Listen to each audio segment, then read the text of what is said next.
Hey, and welcome to Wrestling. And this week we are here with you as always, myself, John Ensman, and at In Ring Art, Justin. Hi, Justin. Hello. How are you? And I'm doing good. I'm doing good now that we're finally here together and doing this. And this week, well, this is a kind of a yearly special episode. But this week, we got a couple things to talk about. Very important things. First, we are going to talk about our of the year. We're going to talk about our best of the year stuff, which I have some. Yes, I have some stuff written down. I think we're doing a little less categories than before because I didn't do a lot of the like worst stuff. I remember you saying you're not really into that whole like shittiest wrestler of the year, right? Yeah, I don't like giving out those negative awards. Okay.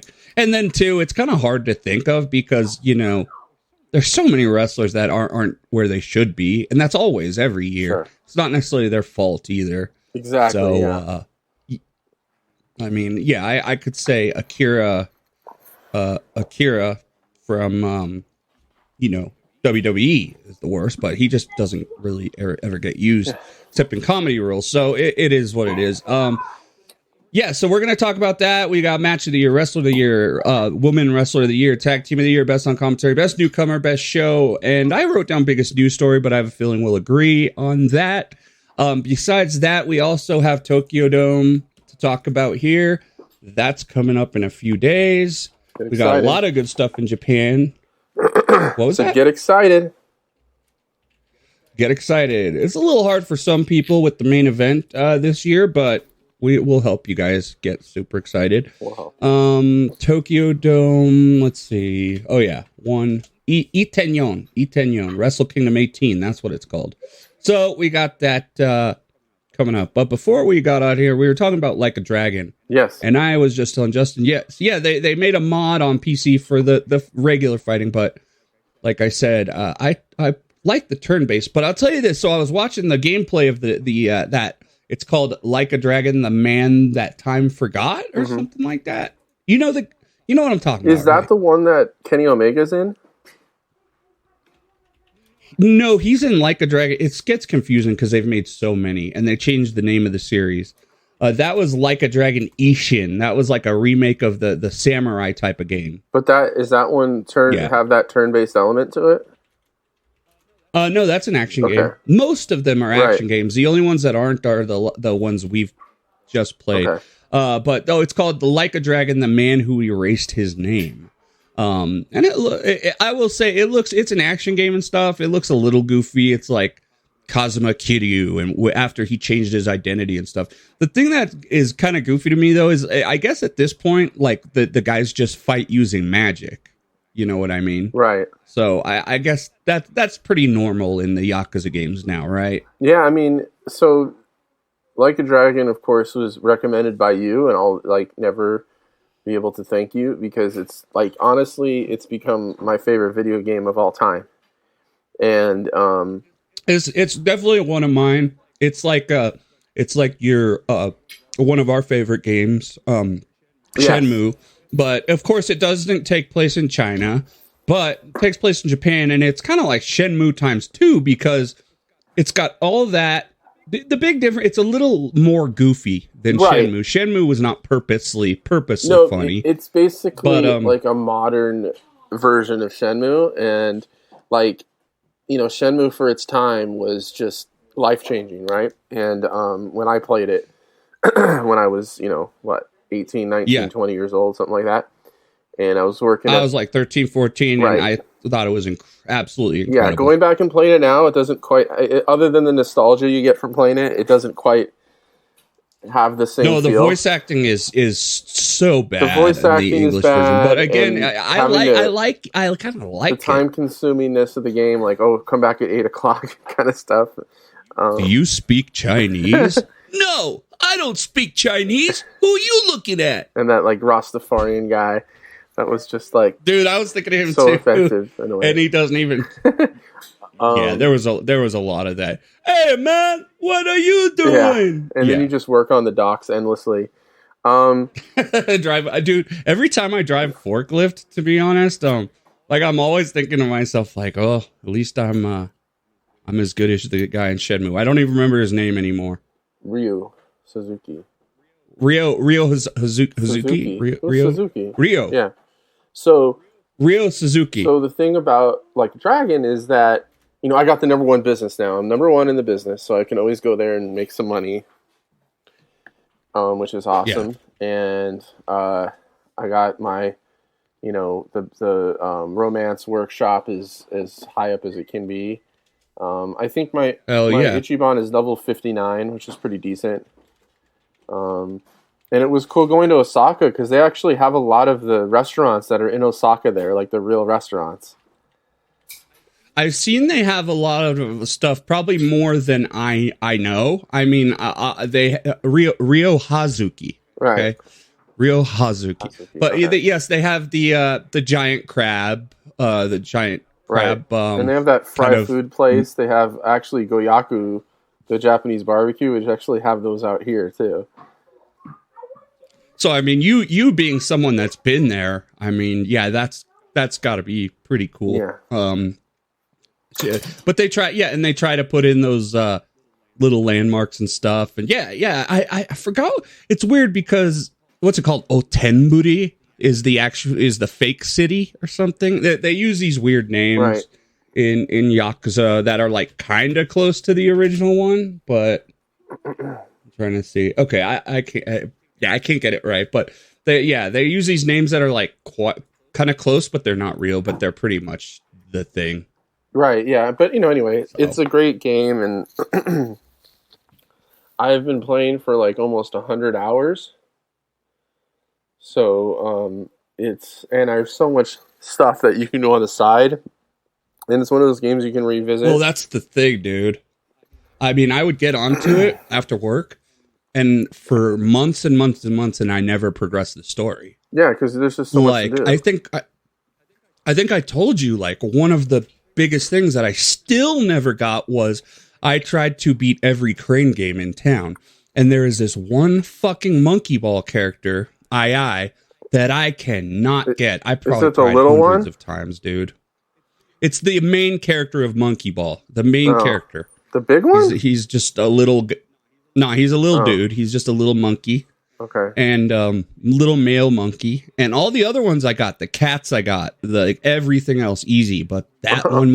And I even tried, like, you know, repeatedly, like, you know, knocking it closer and closer to the... So... And that's an achievement, dude. So... Yeah, I'm screwed on that. Yeah, but it's just awesome. And I'll probably play a little bit tonight. And, you know, I like when you're like, okay, I can't beat this, so... I got to just go to that, you know, battle place in Osaka and build up and, you know, just run around. Go there or, you know, go improve your relationships. Yeah, right. Or bond. Which are great. Or go sing some karaoke. Yeah. And, or just do the go-kart racing or hit some golf balls. So much stuff. Yeah. The golf ball and baseball is kind of fun in itself, especially when it get into hard mode. It actually is pretty difficult. It is, but closest to the very fun, very fun game. I heard that they changed the name of the game because of the Yakuza. I don't know how true that is.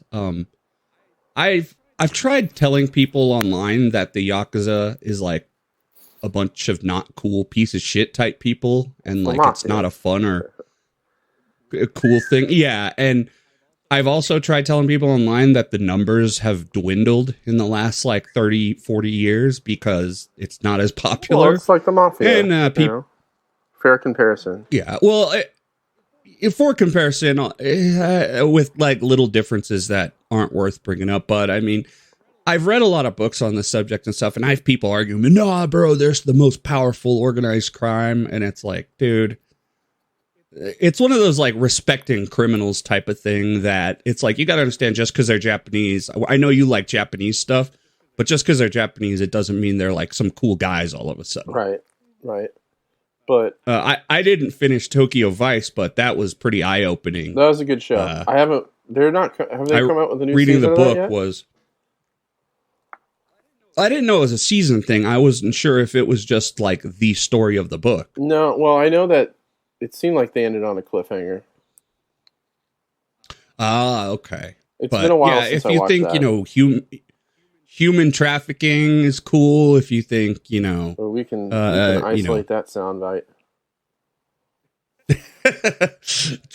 drug trafficking is cool, and the other thing a lot of people don't seem to understand, well, the people I talk to don't seem to understand, is the Yakuza is like a lot of Korean people as well, and foreigners. Yeah, and you kind of get Um, that from uh, when you kind of from the from the game. game too. Yeah, but The game though has got the Chinese group, the Korean yeah, group, and the yeah. Japanese. But the game, they're cool. Like Yakuza's cool in the game. Shit, But they're honor. But and you know what's funny? I was going to say this as a side note. So, someone I work with, their girlfriend works for Sega. So oh shit, is that in L.A.? In Orange County, it's like in Irvine or something like that.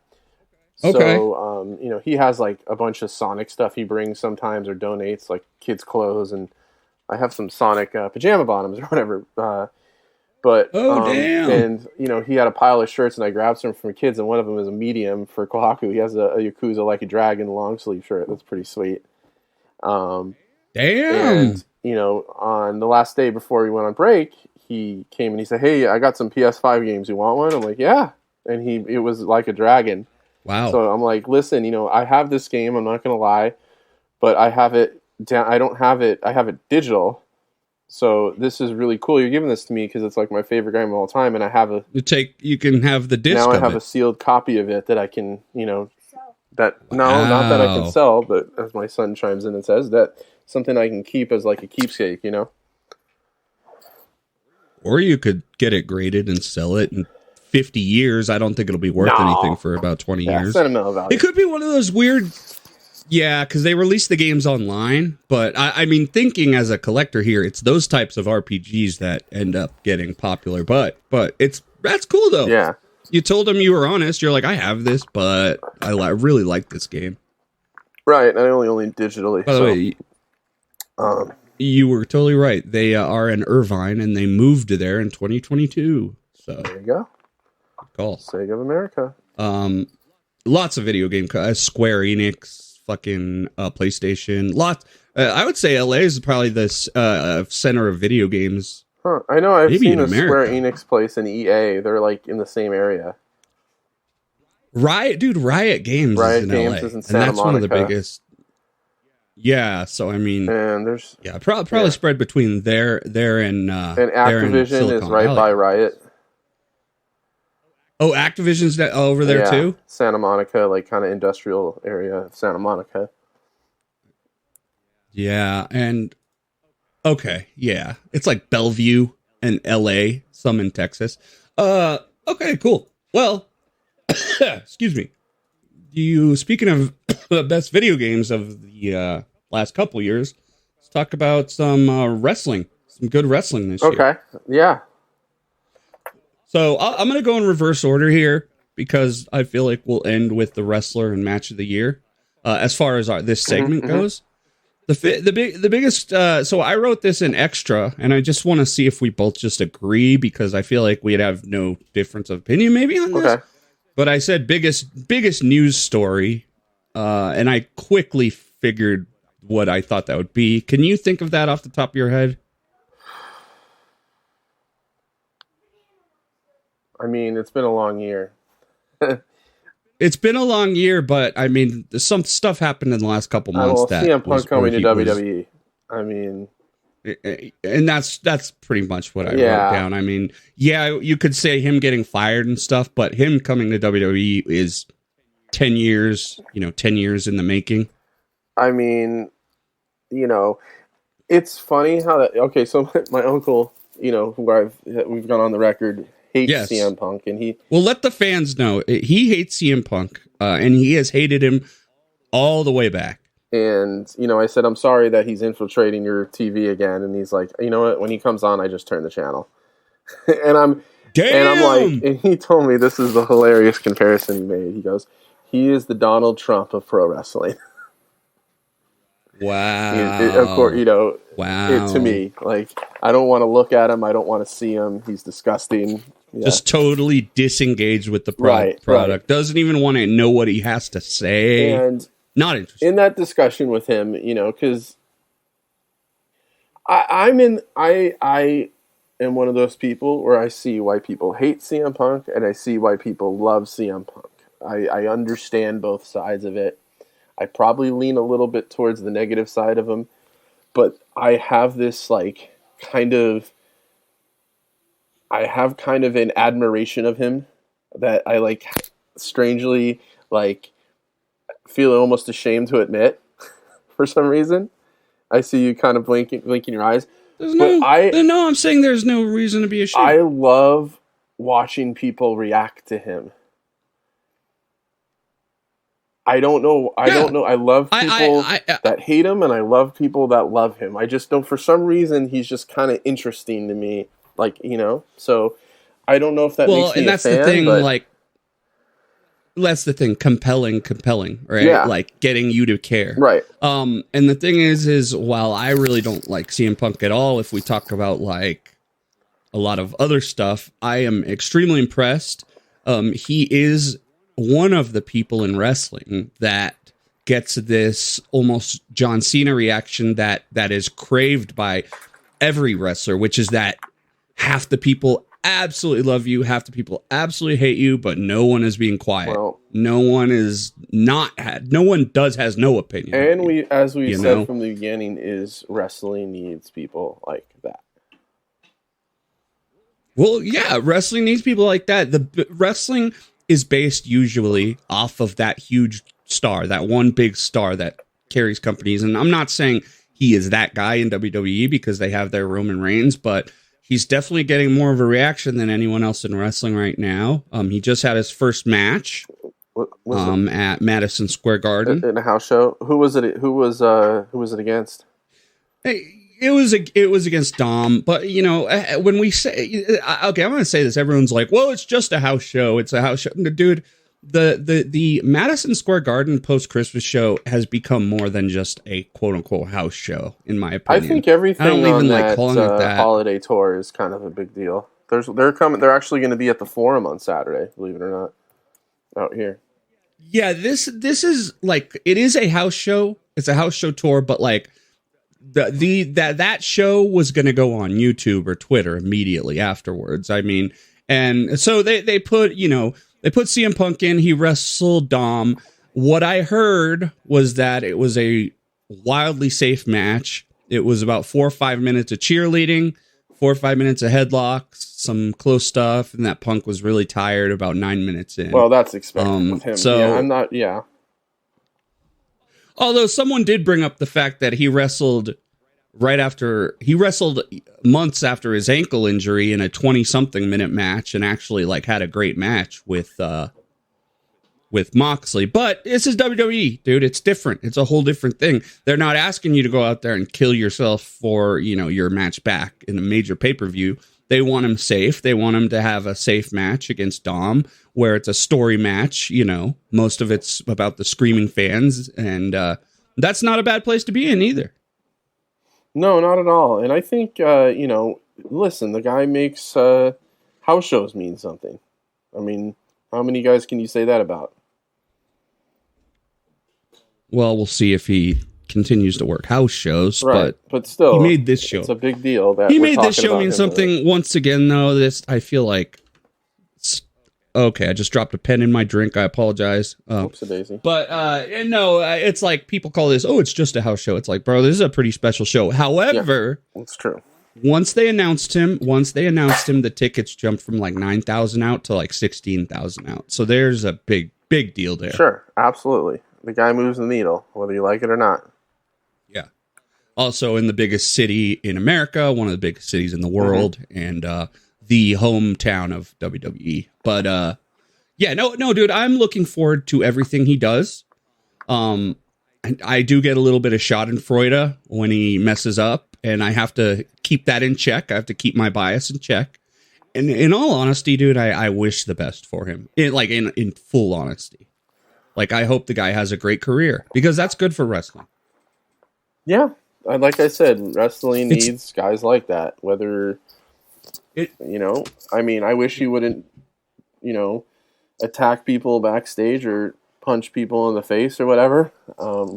Whatever side you believe on that. yeah, and I have a feeling that he respects WWE enough to where that might not happen. Well, that I think he knows and- this is his last chance to earn money. Yeah, it's his last shot at the big leagues. Yeah, and you know, when I think back at him, dude, I really liked him when he just wrestled and played a character. What I didn't like was when it started, like the press conference and stuff, the fights, like that stuff. That stuff made me to the point where like I was literally like, I don't know if wrestling's for me. I mean, everyone was talking about it. It was just so annoying, like to the point where even I was like, let's not talk about it that much. A guy that when time's my match, he should get there 5 minutes before his match, and he should leave right after his match and get the hell out of there. And I think that's best for both parties. Yeah. And in today's social media age, things are just different. But we'll see. You know, we'll see who writes the book. Is it going to be Steven, or is it going to be Ace Steel's wife or Chris Jericho that writes the book about Brawl Out? We'll see. Ace Steel's wife? You heard about all? You heard about all that? I shit? heard about the Jericho thing, and I also heard that one of the Young Bucks' wife quit their job there. No, this hasn't. This was a fucking Cornette's lawyer, right? Who is also CM Punk's lawyer, which is hilarious. Steel's lawyer, and CM Punk's. Yeah, but So he said, you know, oh, Jericho has an NDA. You shouldn't be talking about this. And Jericho's like, I never signed no fucking NDA. Right. I'll talk as much as I want about it. The other thing is they say Ace Steel's wife did not sign an NDA. So my thing is this, Justin. I've always said when this book comes out, it's going to be awesome. Whose book? Whose book is it going to be? The book about everything that happened in AEW. Right. Probably maybe Punk's biography or whatever, maybe, or just, you know, hopefully it's not the downfall of AEW. A book like that, you know what I mean? Right. Some kind of tell-all, right? Yeah, they're saying, well, it's going to have to be Ace Steel's wife because she also signed an NDA. But of course, we know reporters don't sign NDAs, and they find people that Jericho's also wrote a couple books. So I don't see any reason why he couldn't do it. Yeah, fuck, you could write a whole book called The Brawl Out Incident.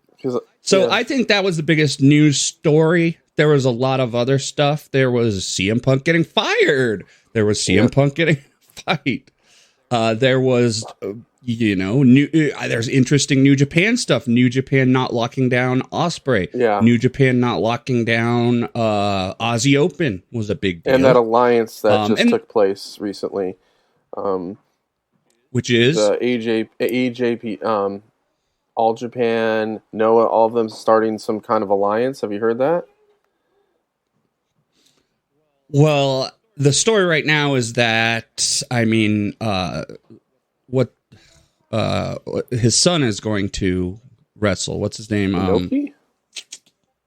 No, dude, my naming is totally off today. The British guy who was in AEW and now he is in NXT again, but he don't talk anymore.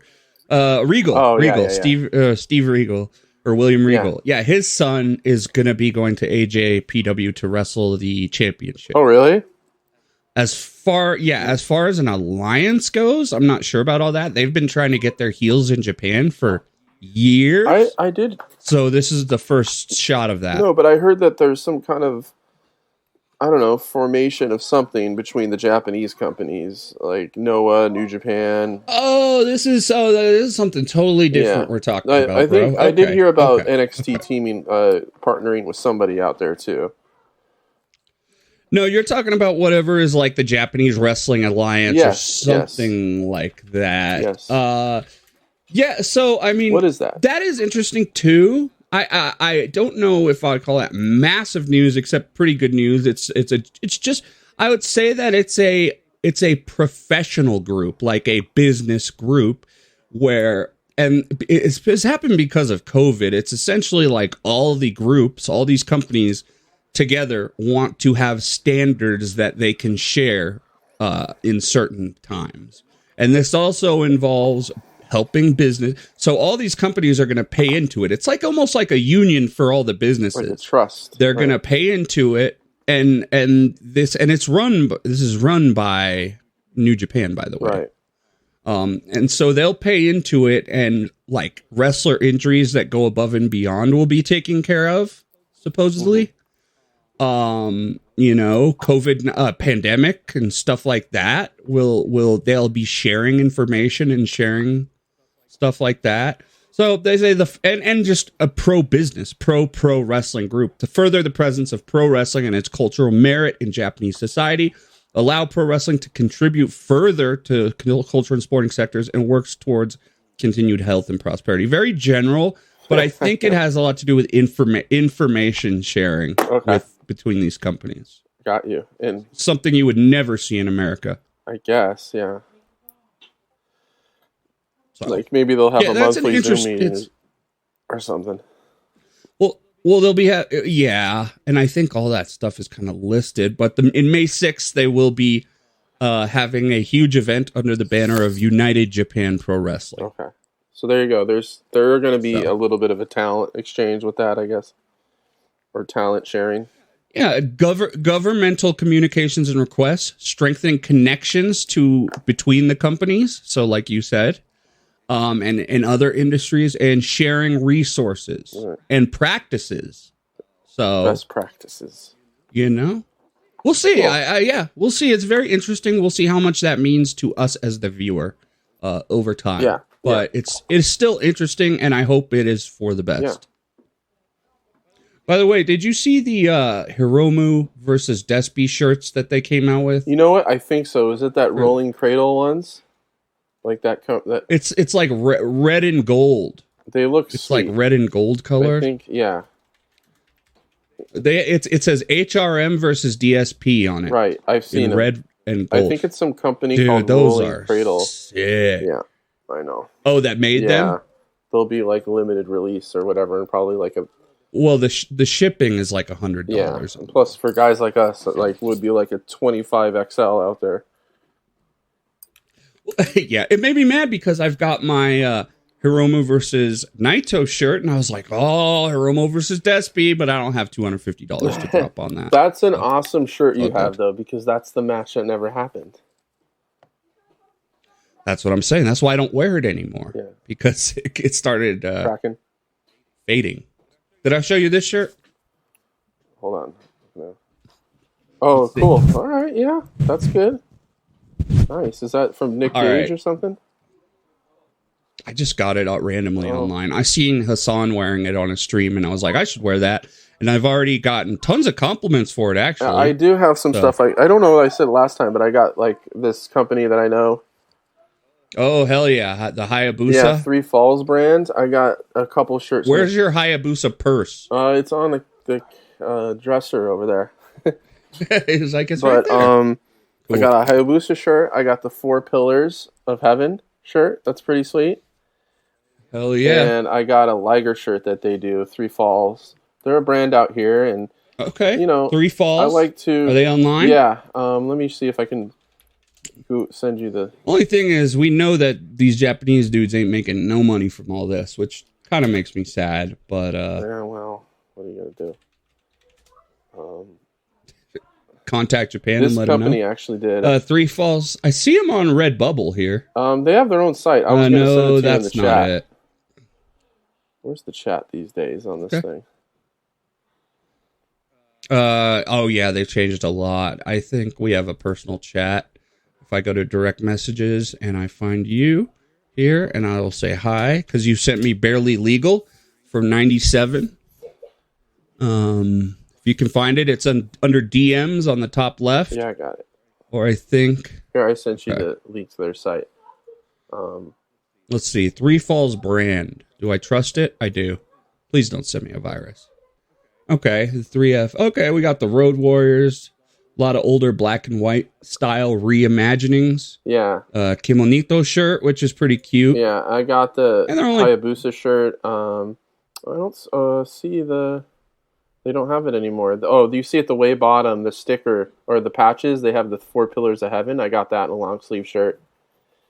pretty cool. Hell yeah, they got a Doink shirt. And I got like a sweet Liger shirt too. Yeah, that's pretty cool stuff. Basic and I like to it. support I other like people it. kind of like me that are, doing their independent stuff, And that's the Yeah, they have a really cool. yeah. I was gonna say they have a really cool Atsushi Onita Clockwork Orange shirt. Yeah. that I like. Isn't that cool? And he's not obscenely expensive. No, they're normal price. Yeah, they're $20 pretty. bucks, I would actually say cheap for.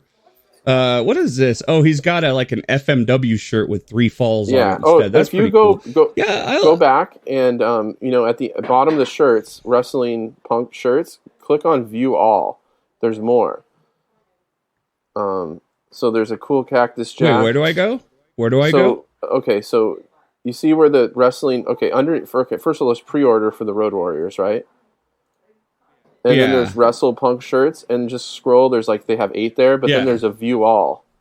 And hit view all. Yeah, and then you'll see all the wrestler shirts. Yeah, no, I was looking at that one. I was looking. I got the Liger one, with the That's cool kind of old English writing, and I got the bro. There's a really sick one that says Puroresu, and it has all the masked wrestlers wearing. I have that. I got that one a couple years ago. You do? Uh-huh. I have that. That's a really sweet cool. shirt. Cool.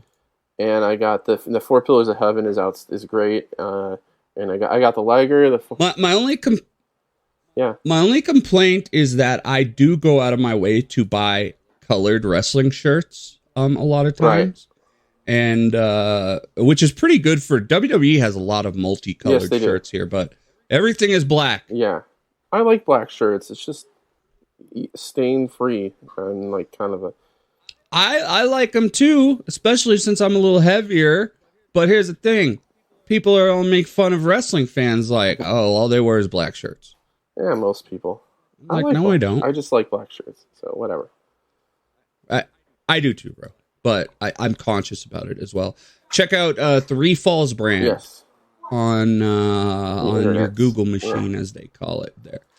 Okay, best newcomer. Oh, yeah.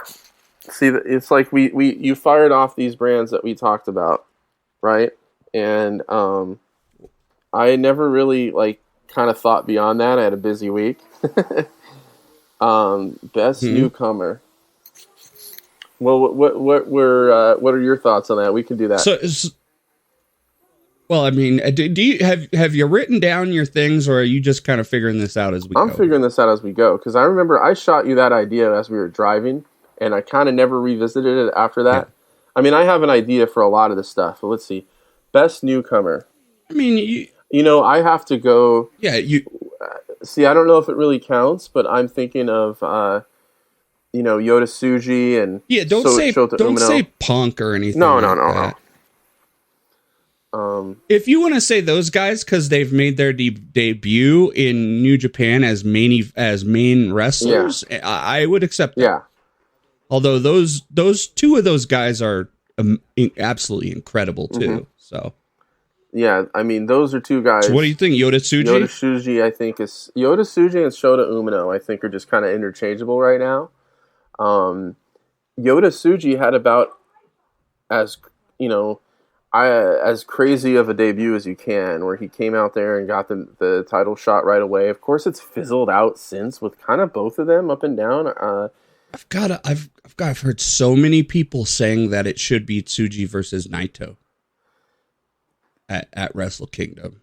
Well, next year maybe, or not whatever the year after next maybe, or a couple years from now maybe. But I don't think they had to really shotgun that yet. Be interested to see, because they haven't shotgunned a young guy since really Okada. Yeah, and so it's kind of well, listen, are we going to do this again sometime? Where if there's any time when they need to do it, it's probably now or in the next 2 years, because I think the rumors of Okada flirting with Barry Bloom might be a little bit premature. I don't necessarily think he's looking to go to WWE, but I think he's at the point in his life where he'll entertain it. It's like, well, look at Kushida, bro. He felt like he did everything. He was like, I've done everything I can. I've already won the top tournament. I've won the Tokyo Dome. I've won. There's a difference, though. Okada is the cornerstone of the company, and true. He's a main event heavyweight. I think Kushida got to the point where he's like, well, they're not going to make me a heavyweight. Yeah, so you're right. I'm going to go test the waters and go surfing with my buddy Shinsuke, you know. You know, something I had heard, and this is not Okada, but I've always wondered why someone like Kento Miyahara didn't leave All Japan and stuff like that, or the ace of DDT. Well, he kind of did leave, actually. He's with AEW now. But, you know, with Kento, the thing was always like, well, dude, if he quit, what would the company look like after that, you know? But it's not that really that way for Okada, but it kind of is, too, because when Okada holds a championship, things just seem normal. Well, it's always, how do I put this? It's always, Okada, it's always acceptable. It's always, you know, status quo. It's, you know, if anyone is, you know, it's like, it's viable, it's believable, you know, like, you know what I mean? It's just like, you know, it makes sense. Mm-hmm. Let's just put it that way. He's probably still, once you give him the canvas, the best in-ring talent in the world. I mean, if you had to pick two guys to make an amazing match to save your life, well, they're both wrestling each other at Wrestle Kingdom. So there you go. Yeah, I mean, definitely two guys. Although that are you might have been thinking Ospreay, but if I need to pick, you know, two guys to put on the most entertaining match I've ever seen,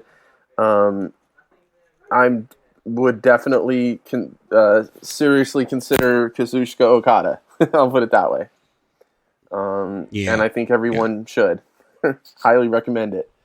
But him coming to the United States would be very interesting. Yeah. I would not... I don't know if AEW... I mean, I'm not saying I want to see it, but if he comes, he should probably go to WWE. Where he would get the most spotlight and attention and all that, you know? Well, he'd have his name changed to Caden Dillinger in NXT first, and then they would... Dillinger, that's a good one. Or like Max Suzuki or something. Oh, gosh. Max Hayato. No, but they seem to let guys keep their names a little bit more often these days. Or they would just turn him into the fucking... Kato. Kato, the partner of the...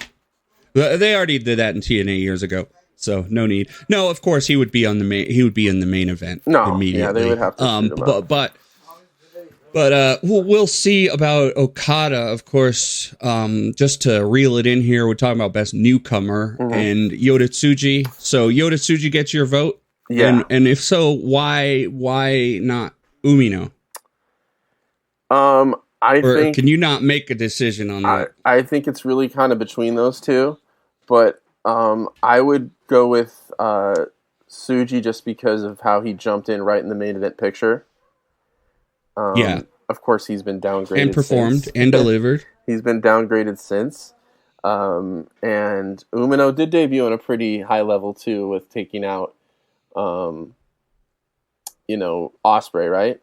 And had that title match, and they had an amazing match again later in the year. And now he's got this thing brewing with one of the other great newcomers, or a little bit below these two guys, with Ren Narita. Oh yeah, Evil Narita is what I call him now. But yeah, right. But because he turned evil, remember? Yeah, he did. That's true. That was a pretty big angle too. Now he wears a hood. I haven't really seen him since then. I guess there's only one show that I've kind of... Oh, excuse me. That I haven't been able to piece together. Kind of perused. The 22nd. It was at the 22nd is when he... he turned on him actually in a World Tag League match, didn't he? When they were already eliminated? Something like that. I seen a few of his stuff afterwards. A lot of people are disappointed in that. Yeah. But... we'll see. I always say we'll see because he can be a heel and we'll see how he works. It's just the group he's with is not the best. But for you got it in between two of the new Three Musketeers, quote unquote new players. Yeah, two of the new Three Musketeers, and I like that. I'm going to take my choice in a different direction. I have Tiffany Stratton as the best newcomer. Tiffany is not the best wrestler in the world at all, but she definitely makes up for it in a few ways. One, I mean, how do I put this? She has the look of a WWE wrestler. I'll put it that way. But on top of that, she's an athlete. She was a gymnast. This is not a diva that they just picked up from modeling. This girl was an athlete for her whole life. And it's paying dividends in WWE or in NXT right now, as she's been champion already. She's been part of big ladder matches. We saw her live in LA. She gets a good reaction now, and she can do this annoying daddy's girl kind of tropey character. And I'm really interested to see how she branches out from there, because for her to branch out, she's going to need to play a character that can be more relatable, or if she's just going to do this heel thing. But either way, she's got some good stuff there. She got good moves. She's got the athletic stuff going for her with the flips and the high flying. Very interested in seeing where she goes in the next couple years. You have any thoughts on that? I mean, I kind of, I see her, obviously, yes, she has a great look, but I don't really see it as anything that stands out. Like, it's just kind of, you can line up 10 of them and she's got a very generic kind of look, I think. But one thing she does have going for her is that she does have an athletic background. And another thing too, she kind of, with what you're talking about and all that, kind of reminds me of like Nikki Bella when she started to work a little more in wrestling and became pretty decent at it towards the end, and became kind of that power kind of wrestler in the late stages. I would say run. She's much better than Nikki Bella already. But in terms of my opinion, that was the how do I say this? The progression that Nikki Bella made, where she almost looked like a legitimate wrestler. She reminds me of like that. She kind of reminds me of that on the high side. You know what I mean? As like kind of her her ceiling, and that's a big star. I think she has a higher ceiling than that. I mean, she just has wrestled for about a year and a half or 2 years now. Yeah. But I mean, the thing, it's not just has to do with her presence and her wrestling. I think those her presence and I think those by themselves wouldn't have done it. But the booking has been good too. She's been she was a women's champion this year, and that NXT women's belt is kind of protected and has kind of a legacy to it too. So she was NXT champion. She wrestled Becky Lynch this year, which was lucky for a NXT wrestler. And she did multiple hardcore matches too, which, branching out and doing that. So when I say newcomer, it's one of those, it's like, I was impressed this year. Was she as good as, Shota Umino? No. But a lot of people watched her in NXT. NXT had good ratings this year. Made an impression on you, then go for it. Yeah. And I follow her on Instagram. So, yeah. Okay. But it's for the wrestling. So best, I say best show of the year. Is there anything that pops into your head? WrestleMania Night 1 was great. Mm-hmm. I thought the show I went to, that super card of honor, was awesome. You had all out, all in, all sorts of stuff. Payback. Anything that sticks out to you that I show you where you was like, oh, you had Wrestle Kingdom last year. Wrestle Kingdom stands out, or still this year. What was it? Power Struggle, was that? Power Struggle was actually really good. Dominion. What was there was Dominion and there was an AEW show really close together. Dominion. I just look at wrestling in 2023. They should have a full thing there. Let's see. 2023 in professional wrestling. Let's look up Dominion. And then right around there, we had Dominion was on June 4th. So that must have been Forbidden Door. I was around there. You know what? I think it was. I Right. think Forbidden Door was really good. Yeah, Forbidden Door was the 25th. That was Danielson versus Okada. Mm-hmm. It was in Canada. Yep, that was a great show. Yeah. Yep.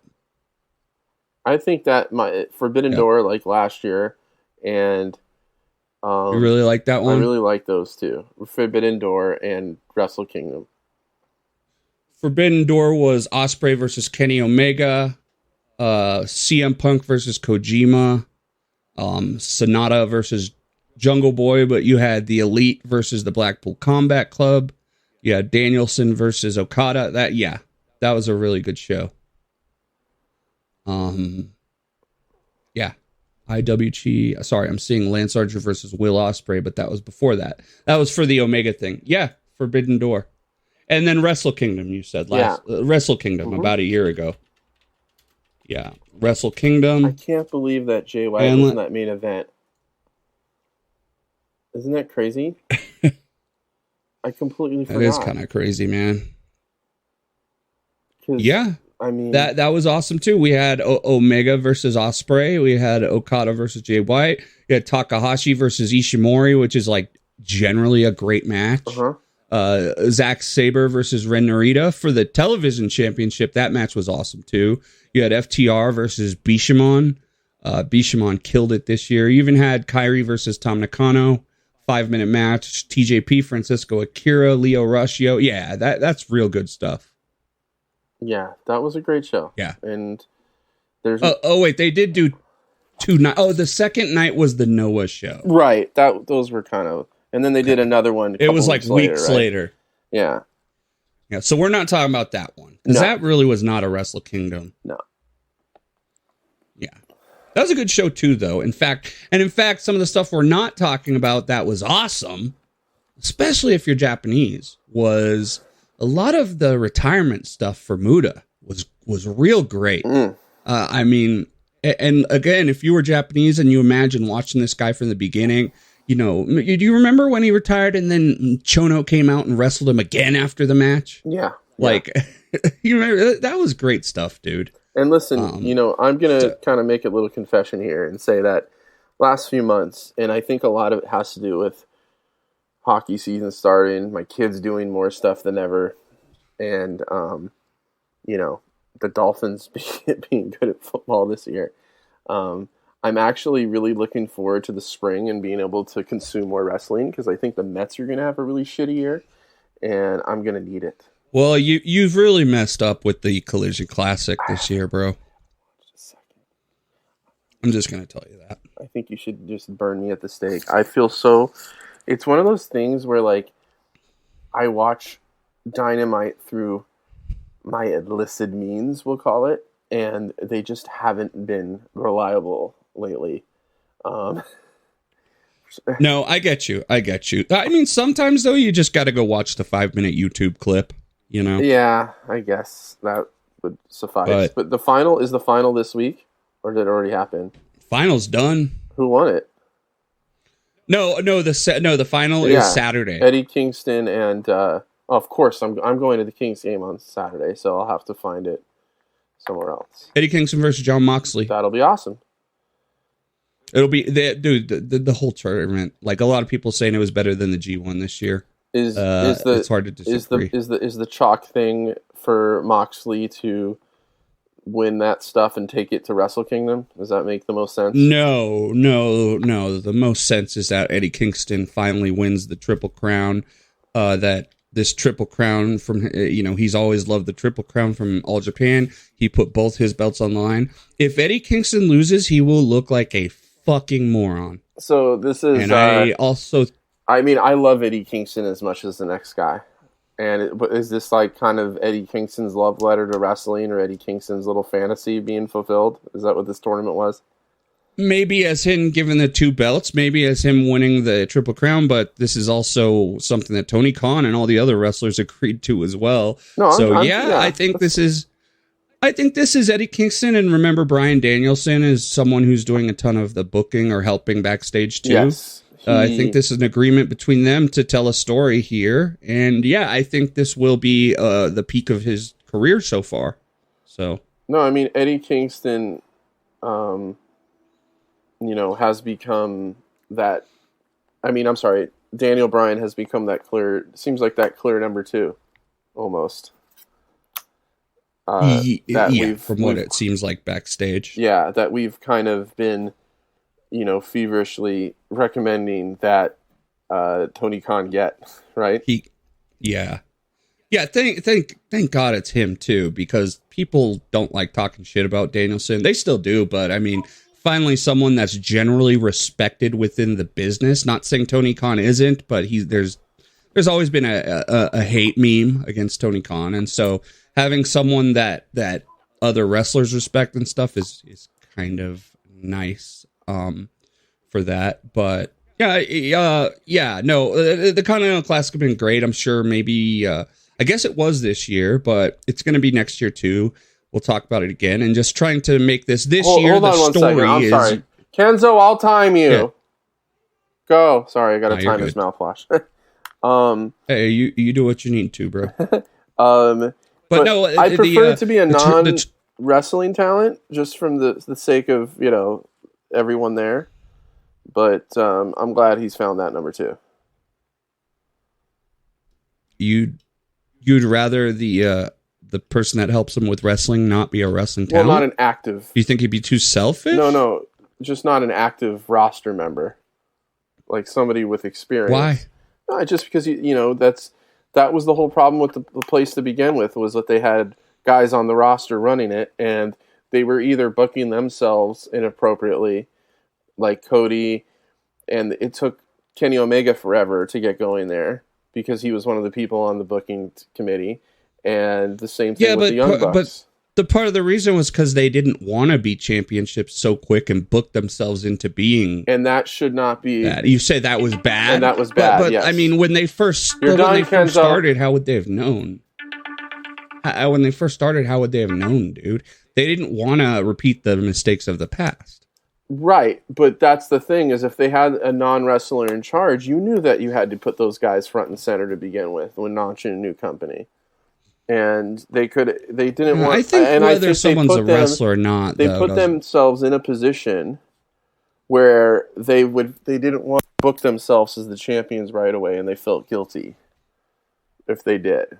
And I don't think that's why I think it should be a non-wrestling talent, so they can make the decision just based on what's best for the company, rather than, I don't want to make us look like we're just making us the champions right away, when that was probably what was best, to come out right away and see, here's Kenny Omega, who's the best wrestler in the world, instead of putting him on the back burner for the whole first year of the company. I don't know, man. Omega the first year, it wasn't. Yeah, I guess that is kind of true. Seeing him wrestle like fucking Shima, like, that was a little weird. And the Young Bucks taking so long to build up. And I understand that maybe they wanted to go in there humbly and they don't want to make it seem about like them. But in all honesty, that's why you have other people make the decisions and not the current talent. Well, I really don't have a whole lot to complain about Chris Jericho and then Jon Moxley. Sure. And then, I mean, those were pretty good. But to add to that, this will be the first pay-per-view with no Elite at all on it. So times are a-changing in AEW. Kenny Omega has diverticulitis, which we hope he recovers from. That sounds absolutely horrible. An enlargement of the colon. I mean, it's a very painful thing, and I know that guys like Brock Lesnar have had it, and it put them down for a while too. I've heard a lot of physical beasts have had it. What? Like why it involves is that? Eating tons of protein and stuff. Is it because of over protein consumption aids to it, or it seems to have something that helps. Like that helps you get it. Right. It hurts you. I see. So okay, well. I mean, Kenny went through about as many physical ailments as possible, from vertigo to hernias to double knee surgeries to he's been through a lot. He was saying he thought he had a hernia again. Right. It ended up being that. So, yeah, we hope the best for him. I'm going to say my best show this year. I had two of them. I put 2 down. First of all, I want to talk about novelty in wrestling. One thing we love in wrestling is new shit. And that will always be the case unless it's really bad. But we all are interested in new stuff. I think that All In this year was fucking awesome. I'm not saying it had the best wrestling, but it was new. It's kind of becoming AEW's WrestleMania. They've already sold 50,000 tickets for next year, and it's months and months and months and months away. And man, some of that stuff was unforgettable. I mean, Jericho versus Ospreay, you know, even Punk versus Samoa Joe, I thought was great. Mm-hmm. I thought the main event, Adam Cole, I just thought the whole thing was pretty cool, man. I'm again not the best wrestling, but the atmosphere and the novelty of it and what it might mean in the future, I loved it. Yeah, I mean, I'll agree with you pretty much on all that. I thought the whole show was great. The Punk Samoa Joe match was probably the best match on the card, in my opinion, that night. That was a great match, and it was bloody. Yeah, it was physical. I could be wrong on this, dude, but I actually think that All In has affected British culture in a minor way. Might sound goofy and stuff, but it was such a big deal that I've seen videos of like a woman. I saw this video of a woman going, "Oh, I don't like AEW," and they were like, "What's that?" They're like, "It's WWE for grown-ups. It's horrible." And I thought it was funny. It's like, okay, you got casual people hearing, "Oh, like AEW, it's for grown-ups." You know what and it's become, I hope it becomes a cultural thing. Like every year, like, "Oh, we're doing Wembley." You know what I mean? Well, that's what they're really banking on that, I think. Because they can't sell no 46,000 seats next year. That ain't going to cut it. I think they would be successful at 50,000, bro. I've heard that would be a success for them. Yeah, but not when you do 73,000. The prices are way more expensive. Not when you do 73,000 the year before. You got to keep that going. Yeah, we'll tell that to New Japan. Okay, but hey, that is Ace's goal. That is Ace's goal. Sell out the Tokyo Dome.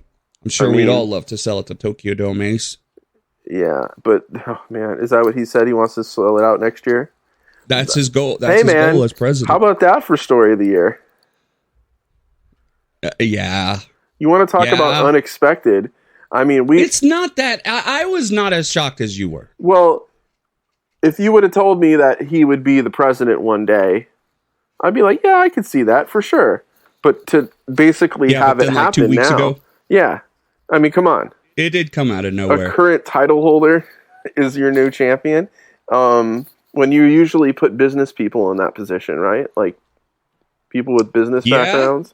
Yeah, like 90, especially in Japan. So to me, he's apparently going to have a huge. First of all, you know, in my brief, almost 10-year fandom of New Japan, maybe a little less, maybe a little more, I know that someone like Hiroshi Tanahashi is as vested in New Japan as anybody ever has been and ever will be. In terms of him being ingrained in the product and ingrained in the company and being just part of it. I would think of him before, at my age and my fandom, I would think of him before I thought of Inoki. In my head, you say New Japan, I think of Tanahashi. Because, you know, in the figureheads, I think of him and Liger right now. As, you know, having the, you know, of course, Okada, give him 5 or 6 more years before he's in that conversation. But, you know, in all the kind of behind the scenes stuff that you very rarely see with the dojo, Tanahashi's around. You know, Nagata's around. But Tana obviously has been his whole career in New Japan. And, I think he's going to, I would assume, have a little bit more of a say in creative, and I don't think Obari had anything to do with creative. Outside of a few things here and there, but not a ton. Yeah, and I told you that too. That's where I'm really interested in. Yeah, this is a guy who's seen ghetto booking for years and years. And we'll see how that happens. I'm interested as well. Mm-hmm. And with the goal being, is he going to stop wrestling? I mean, how does that going to work? No. He's not. I haven't seen his press conference or anything that happened yet. I might go on World Afters. He said, I am not going to stop wrestling. Right. So who knows? But what does that mean? Does that mean 10 matches a year? Or does that mean he'll be in the G1? Huge difference there. So you're absolutely right. Yes. We'll see. And I don't want you to forget either that he answers to Kidani. While he is president, his choices are vetted by Takaki Kidani, who is his boss. Of course. So, but I mean, one man still runs this company. To say that he won't have a huge influence in the day-to-day workings of the company, he's going to. I would believe so. I think that what was the last guy's name again? Obari. Obari. Yeah. I think Obari did a pretty great job after Harold May. I think he did a great job of moving the company towards working with other Japanese companies, really opening up and working the relationship with AEW. That's a huge one. And I think that it looks like, I'll just call him Ace Tanahashi. I think that Ace has a similar mindset. He wants to keep working with other companies. He values the relationship with AEW, and he wants to improve business at home. And if anyone can do it, he can be a figurehead, bro. Put his face on the poster.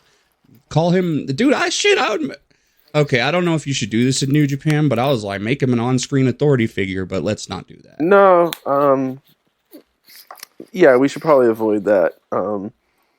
But we don't need corporate Tanahashi. I don't want him to get beat and be like, all right, since I'm the president now, I will. Oh, God, that would be the worst thing.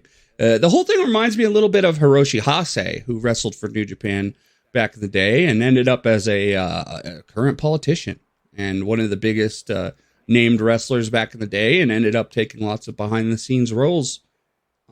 So pretty cool stuff there, bro. Yeah, so that would definitely make that some honorable mention at the very least for Story of the Year.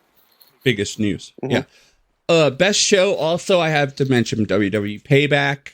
I mean, dude, the crowd there was fucking nuts. This was a Puerto Rican crowd who had been waiting for wrestling. That was a great show. Not only did they give them a cool show, Bad Bunny came out, and that Bad Bunny entrance was one of the best entrances of the year. I mean, when you have all these Spanish-speaking fans singing his song in Spanish as loud as possible, that gave me chills. And don't forget Clash the Castle was a really good show, too.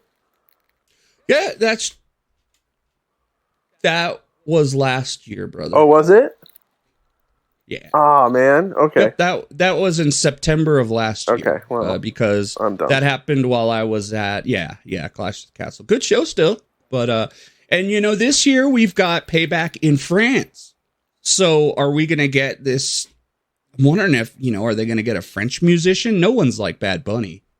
But, hopefully we'll have some of the Montrealers come out and speaks a little French to the French crowd. Perhaps. So, even though, I've heard French people really cringe at Montreal accents.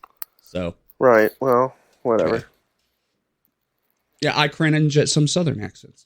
Best on commentary, Justin. We've had a weird year of commentary this year. I still think I got to stick with Kevin Kelly this year. It's unfortunate that his New Japan has come to an end, and I totally understand why, and I wish him the best of luck. But it's almost like this is a Lifetime Achievement Award this year, because when you might give it him again next year for AEW. Yeah, though. You never know, right? And I just want to thank Kevin Kelly for just being the perfect guide to people that were getting into New Japan, and he's still the best play-by-play guy, I think, in the business right now. So I was not doing play-by-play either. I know he's not doing it now either, is he? Is it Tony Schiavone's doing it? No, Tony Schiavone is. Right. Yeah. So doing color commentary, and he earned that spot, man, with AEW. He earned to stay home. He earned to work for a big company again, and I don't think it was going to be WWE. So if anything, he was going to get that gig with, it was going to be with. He doesn't have the look, and he doesn't have the age for WWE. Only Michael Cole gets that right. I suppose. But yeah, did you hear Kevin Kelly on the Super J Cast recently? I don't listen to that show. Okay. They did interview him, and it was pretty interesting, and he talked about some stuff. It was worth checking out. And who did he talk shit about? Because Kevin Kelly always gets brutally honest. Who did he talk shit about this time? Was it Okan? Well, he did. Yeah. He's a huge disappointment. Yeah, he did mention that, but I think he was talking about it was what he mentioned about Walker Stewart, which I'd actually love to get your take now that you've kind of heard him a few times. I know he said it in kind of like a playful way, but he's like, they hired someone young and stupid that they don't have to pay that much money. I'm paraphrasing. Yeah. And but he talks about how Walker, the reason why he likes Walker and think Walker's a good hire is they needed to hire someone who they think can eventually move to Japan. And they're gonna, he is young, so yeah, if they're gonna do things right, he thinks that they need a full-time person living in Japan to be the English commentator, because if they need to take it seriously, it makes sense. And he didn't say it, but I really felt like he felt a little bit underutilized with New Japan in a way. Because he made a point where he said, if you're going to be marketing towards American people, you would get American people to start the marketing. If AEW started in AEW Russia, we wouldn't have Japanese people do the American people do the marketing plan to Russian people. We'd hire Russian people to do it, kind of thing. Mm-hmm. And I guess he said is New Japan World, and New Japan was doing all the marketing in the United States with Japanese people. And to me, that if I'm New Japan and I have a guy like Kevin Kelly, I would be tapping him for stuff like that and asking him, what do you think we should do with this or whatever? But I think he felt like he was underutilized. And of course, I'm just speaking for him. They had American people they had American people doing the commentary. And when you're talking about a talent like Okada and stuff, like, no, the reason is because it's exotic to bring him to America. What do you mean by there was Japanese people trying to present? Well, I guess in terms of like... Do you mean that the office was all Japanese? I would get... Well, okay, I get that. The people running the social media, the people marketing and booking shows and all that stuff were Japanese. Yeah. True. So he said, why wouldn't you get an American staff to do that stuff? Or, whatever, but yeah, because he says that that makes sense, and I think do want to add he was a really great ambassador for the company in terms of America as well. So yeah, we'll see. Walker Stewart, I really don't have much to say. I've been listening. I've been watching the shows in Japanese mostly at this point. And I think time will tell. He's so young, man. I could not imagine doing that at 21. It's amazing that he's in that position, and good for him. And I bet you they aren't paying him very much. It's amazing that he's in a position, and yeah, I think it's like good for him. I'd rather talk about this in about a year. Yeah, and we will talk about it before then. But there's some stuff on my mind that I really would rather not go into right now. I think he is on the way to improving and getting into this slot. I think he needs to spend time with a lot of time with his co-host. I think he needs to watch a lot of more New Japan. Seems like a fan, so I'll say that. That's awesome. Which obviously should be right, but well, he seems like he's like a baseball analogy here. He seems like he's your number one prospect, but he's in single A, and you're calling him up in the big leagues right away. You know what I mean? Yeah. So he's got a lot of promise. That's a pretty good way of putting it, especially when you're comparing him to. even WWE has pretty talented guys And on polished. commentary. I'm not saying the best, but polished, yeah, and that style. And he's going to figure his way. The one thing I've said is that guy just has such a very prototypical, like, oh, this is a sports announcer guy. He's got the voice for sure. But at the same time, learning how to be comfortable with that voice and not fake it is a talent in itself. Yeah, absolutely. And his Twitter name is like the Silk Voice or something. Yeah, so he seems to have this idea that I think his voice, I think he thinks he's got more work to do on put it this way, he might have come up with that Twitter handle when he was 16 years old. So true, he's only 21, and that's what the thing.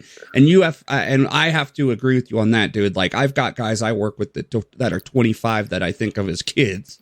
So, and this is no attack on him, but when we watched our first Wrestle Kingdom, Walker Stewart was like 12 years old. So let's. Yeah, and I don't want to be too gatekeepery because Kevin I don't. Kelly helped decide this guy, and he is there. And pretty much I'm going to have to accept him one way or another, unless he's absolutely horrible, which he is absolutely not horrible. He's and I hate using the term not bad, but he is not bad. No, I mean, it's like we said, this will improve over time. He's a rookie that's being made a starter right away. So there's going to be some growing pains, no pun intended, because the guy's 6'6" or whatever. But he's going to have to grow into the role, and I think Chris Charlton hopefully is going to join him as much as possible, and hopefully Chris Charlton is going to be the one who has to really carry him, put the work in. Yeah, and hopefully Chris can kind of not just stay in the Tokyo area, and if I'm Walker, I would move the guy to Japan and let him just totally what's the word for it? Immerse himself in the culture and in the language and everything. Totally learn to embrace everything. Yeah, and that's another thing. Like that with the 21 years old, that is huge. The language stuff, because Kevin never really fully grasped the language, just little parts of it. And so if you're 21 and you do move to Japan and you start learning the language and stuff, that would be pretty incredible, actually. And plus, he's got no wife, no kids, from what I understand. There's no attachments. The company can say, hey. And he's got a lot of other skills, too. Right. But he's a guy where you could say, hey, we're going to need you to move to Japan in 30 days. And he's got a lot of less ends to tie before he would do something like that. Yeah, I think he lives in, like, Texas or something. That makes sense, sure. Yeah. But, yes, very young. Even his face, like, physically, he looks very young. Thank God he's got a beard going on for him. But definitely someone we are talking about commentary.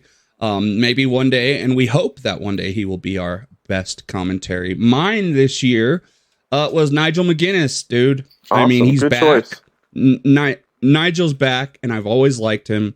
I don't usually like the heel character, except Gino Gambino, but Nigel's great. And I mean, when he talks trash about Bryan, he's wrestled Bryan tons of times. Right. There's a history there. A lot of these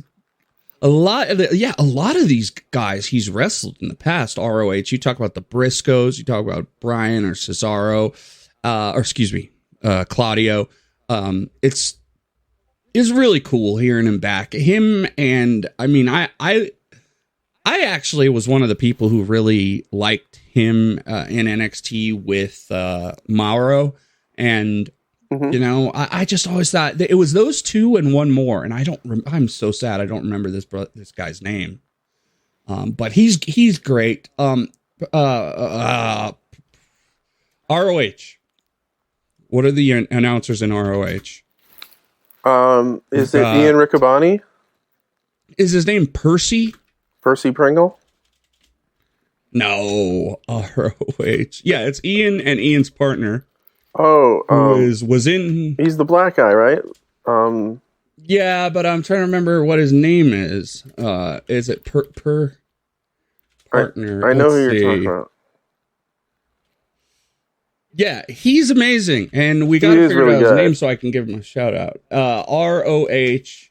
Let's see, ROH announcers. It's like Okay, Ring of Honor personnel. We're going down here. Okay, broadcast team. Yes, no, it's Caprice. Caprice, right? Yeah. Woo. Caprice Coleman Yeah. is awesome He's good. too. He is great. He was also that ROH show the other day. Oh shit, bro, that was great too, and especially God, dude, this Black Taurus. You've seen him live, right? Yes. He is so good, dude. The guy's Like beast, no pun I intended. didn't know he. Well, no. Here's the thing. Everyone's like great base. No, dude, he does high flying. No, No one told me this. he did some insane planchas. Well, when I went, he was in a triple threat match with, Commander and Vikingo. yes.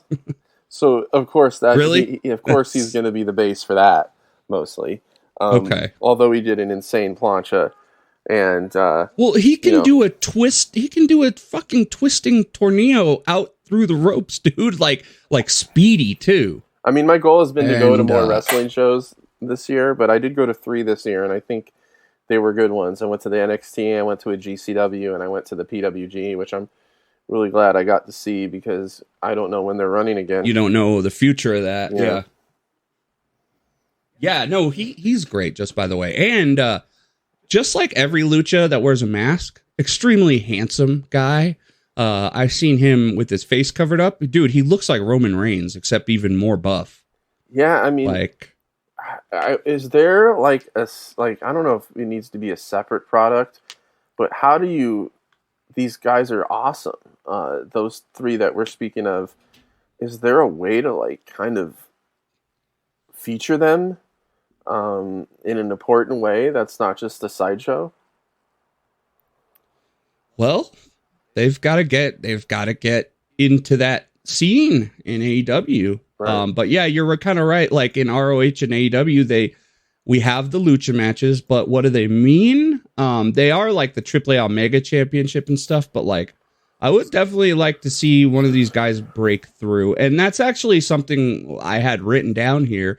And this was stuff where like who needs to kill it in 2024? And of course, everyone, but certain wrestlers. Like I have Bandito written down here as someone who needs to make a huge impression in 2024. So we'll see. And all these Mexican wrestlers, like, yeah, I agree. Are they going to be the opener to every pay-per-view and kill it? Or are we going to start talking about like having them into more serious matches? But hey, I'd love to see the latter. and yeah, well, but I will say Roosh and Andrade were both in the tournament this year and both did really well. So, but these masked guys, yeah, I don't know. Okay, tag team of the year. Who do you got? Tag team of the year. I mean, there's a lot. There's Sami Zayn and there's the Usos. There's Sami Zayn and Us. There is Sami Zayn and Kevin Owens. Oh, there's Bishamon. There's the Bishamon. There's the Young Bucks. There's FTR. There's the Acclaimed, who really came into their own this year. Aussie Open, who hasn't really wrestled a ton this year, but yeah. There's the what is it? Drilla Maloney, right? Yeah. And the War Dogs. Yeah, War Dogs. Yeah. Good stuff this year. Yeah, I think. I just go ahead. I was just gonna say I just chose the obvious. I chose FTR, and I wasn't sure, but then I thought to myself, and I looked back, and I said, okay, they were at the Tokyo Dome and had a really good match. They had a bunch of great matches after that, a bunch of great defenses. They did Aussie Open. They went to had some great stuff, and their 2 out of 3 falls match with the Golden Elite was one of the best matches I've seen all year, and it was on TV. Just an incredible 2 out of 3 falls match. This is coming off last year when they had a legendary series of matches with the Briscoes. I think they did it again this year, dude. And this is my thoughts, is There's a part of me that wants to go with the biggest tag team moment of the year, which was obviously Sami Zayn and Kevin Owens winning on day one of WrestleMania. I mean, in terms of like tag team moments of the year, I mean, that is, I think, by far number one. You can go with FTR that had so many runs, talking about match quality and all that, and holding all those titles in 1 year. You can talk about even, Catch 22 for having a great run as the light heavyweight champions. But I know they were great too. Yeah. This is a tough year for that tag team. But I'm gonna go for the consistent stalwart, and that's gonna be Bishamon. And honestly, I think if you get a full year of Aussie Open, I think it's them. But we basically had Mark Davis get injured a lot. Injuries. Multiple times. And they're not even a tag team anymore right now. But there's been one stable tag team that has held gold almost consistently through the year. One World Tag League for the second consecutive year. And have been the glue of that tag division for the last 3 years. And that's Bishamon. I think that I wrote this on Twitter a few days ago. Someone needs to do a study on Yoshihashi and talk about his mid-card lame-ass position, going on to be a very good singles wrestler, and then finding extreme success in the tag division. And taking a guy like Goto, who was almost to dad status recently, and definitely being pushed down in the mid-card. Don't forget how people were kind of making fun of the idea that he was wrestling Tanahashi to see who was going to wrestle Punk at All In. Remember that, or Forbidden Door? I can't remember what it was. Yeah, and I've always loved fucking Goto. I've always thought he was great. Mm-hmm. And yeah, getting these two guys, putting them together, Chaos, and just, dude, these guys are as good as FTR or any tag team in the world. Really, they are. But this is something go ahead. Don't forget, let's give a very close honorable mention to those 6-man tag team champs in New Japan, the never open weight. Well, yes, I agree. Those are great. So we're talking about Okada, Tanahashi, and Ishii. Give them honorable mention. They've had a great year. I don't want to end this conversation without them. I will give them honorable mention, but it's also one of those like, how could that not be great in a way? That's fine. But still, that doesn't take down from the fact that they are. They were great. And, remember too, when we go back to Yoshihashi, remember he started by winning those triple belts like last year or the year before or something. That's when like his first, you finally won a belt. Now the dude's been tag team champ for like a whole year. And that Chaos run was really good too, and probably worthy of tag team of the year mentions as well. Yeah. And this is something I brought up too, is that I always heard that Vince McMahon's philosophy was the reason tag teams exist is to make single stars. That is the reason. Yeah. But New Japan also often has a flip on this, which is that tag teams can be great single wrestlers combined to make another act. And that's kind of how they've done a lot. And it's really worked because it's almost like the two of them are greater than the whole of their sum. Is that how it is? Is that the term? No, I get it. It's the two of them together are greater than they can ever be individually. Yeah. Although Goto is a former... Every time I watch them, it's so good. I mean, Goto is a former G1 winner and former champion, right? Yep. Yeah, he had some flirtations with that. I don't know if he's a champion, bro. Was he? Yeah, I think he was. I see his head being all beaten up and wrapped, but I think that's when he won the G1. I think he was an IWGP champion at some point. I thought it was like the one that he always evaded. Let's see. I'm here right now. New Japan. Let's see. Okay. He has no, he's never been champion, bro. Okay. He's been Intercontinental champion twice. Okay. So, but he's never open weight 5 times, but no, he's never won the belt. He probably never will. But yeah, great, just great stuff from Bishamon, and I would put them at a close second. Woman wrestler of the year. And just so no one yells at us, yes, there are women who are wrestler of the year. We're just splitting it up because I think some women deserve notification. You know, a woman already won Best Newcomer, so that's why we're doing this. So, woman wrestler of the year, go ahead. That is a tough one. It's not tough for me, bro. Do it then. Tell me. This is Rhea Ripley. I mean, Rhea Ripley had, okay, am I going to say she had banger after banger? No, I'm not going to say that. Did she have one of the best WWE women's matches in history? Yes, she did. She had that at WrestleMania. The main point is that she's been one of the main cornerstones of one of the most popular acts in wrestling, to the point where I've had multiple non-fans talk about her to me. Like, have you seen this girl, Rhea? She's crazy, bro. Like, oh, you gotta, like, she seems to be the talk of the town for people who don't even know wrestling. And I don't know any other woman who has broken into kind of the mainstream in that way this year.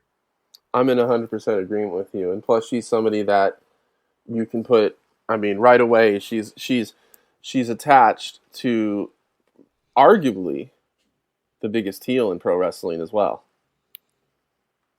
Yeah, and she's attached to it, and there's more stories that are going to come out from that. So yeah, you know, Christian and Dom, probably two of the biggest heels in pro wrestling right now. Mm-hmm. And she is directly, you know, catchphrases, getting over mommy and poppy and all this stuff that, like, I'm not going to say came out of nowhere, because I saw her wrestle in the Mae Young Classic and knew she was going to win it years ago. But what she's done, her look is awesome. She's always has a cool look.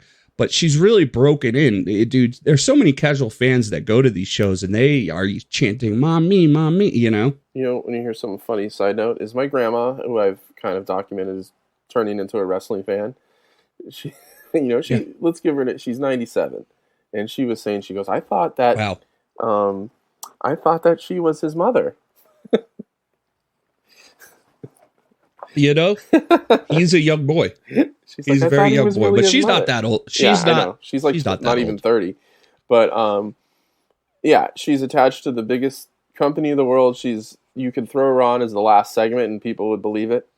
You could have her wrestle men and people would believe it, which is only said for a few other things like China. And she does have that China vibe too. Has Jade Cargill done anything for WWE yet? Jade Cargill showed up 3 or 4 times. Then they asked Triple H, hey, where's Jade Cargill? And he said, basically, we didn't realize how bad she was. And we're rethinking everything. So they're training her, basically. She's down at the Performance Center. Yeah. Which she was never a great wrestler. I don't know why that's a big surprise.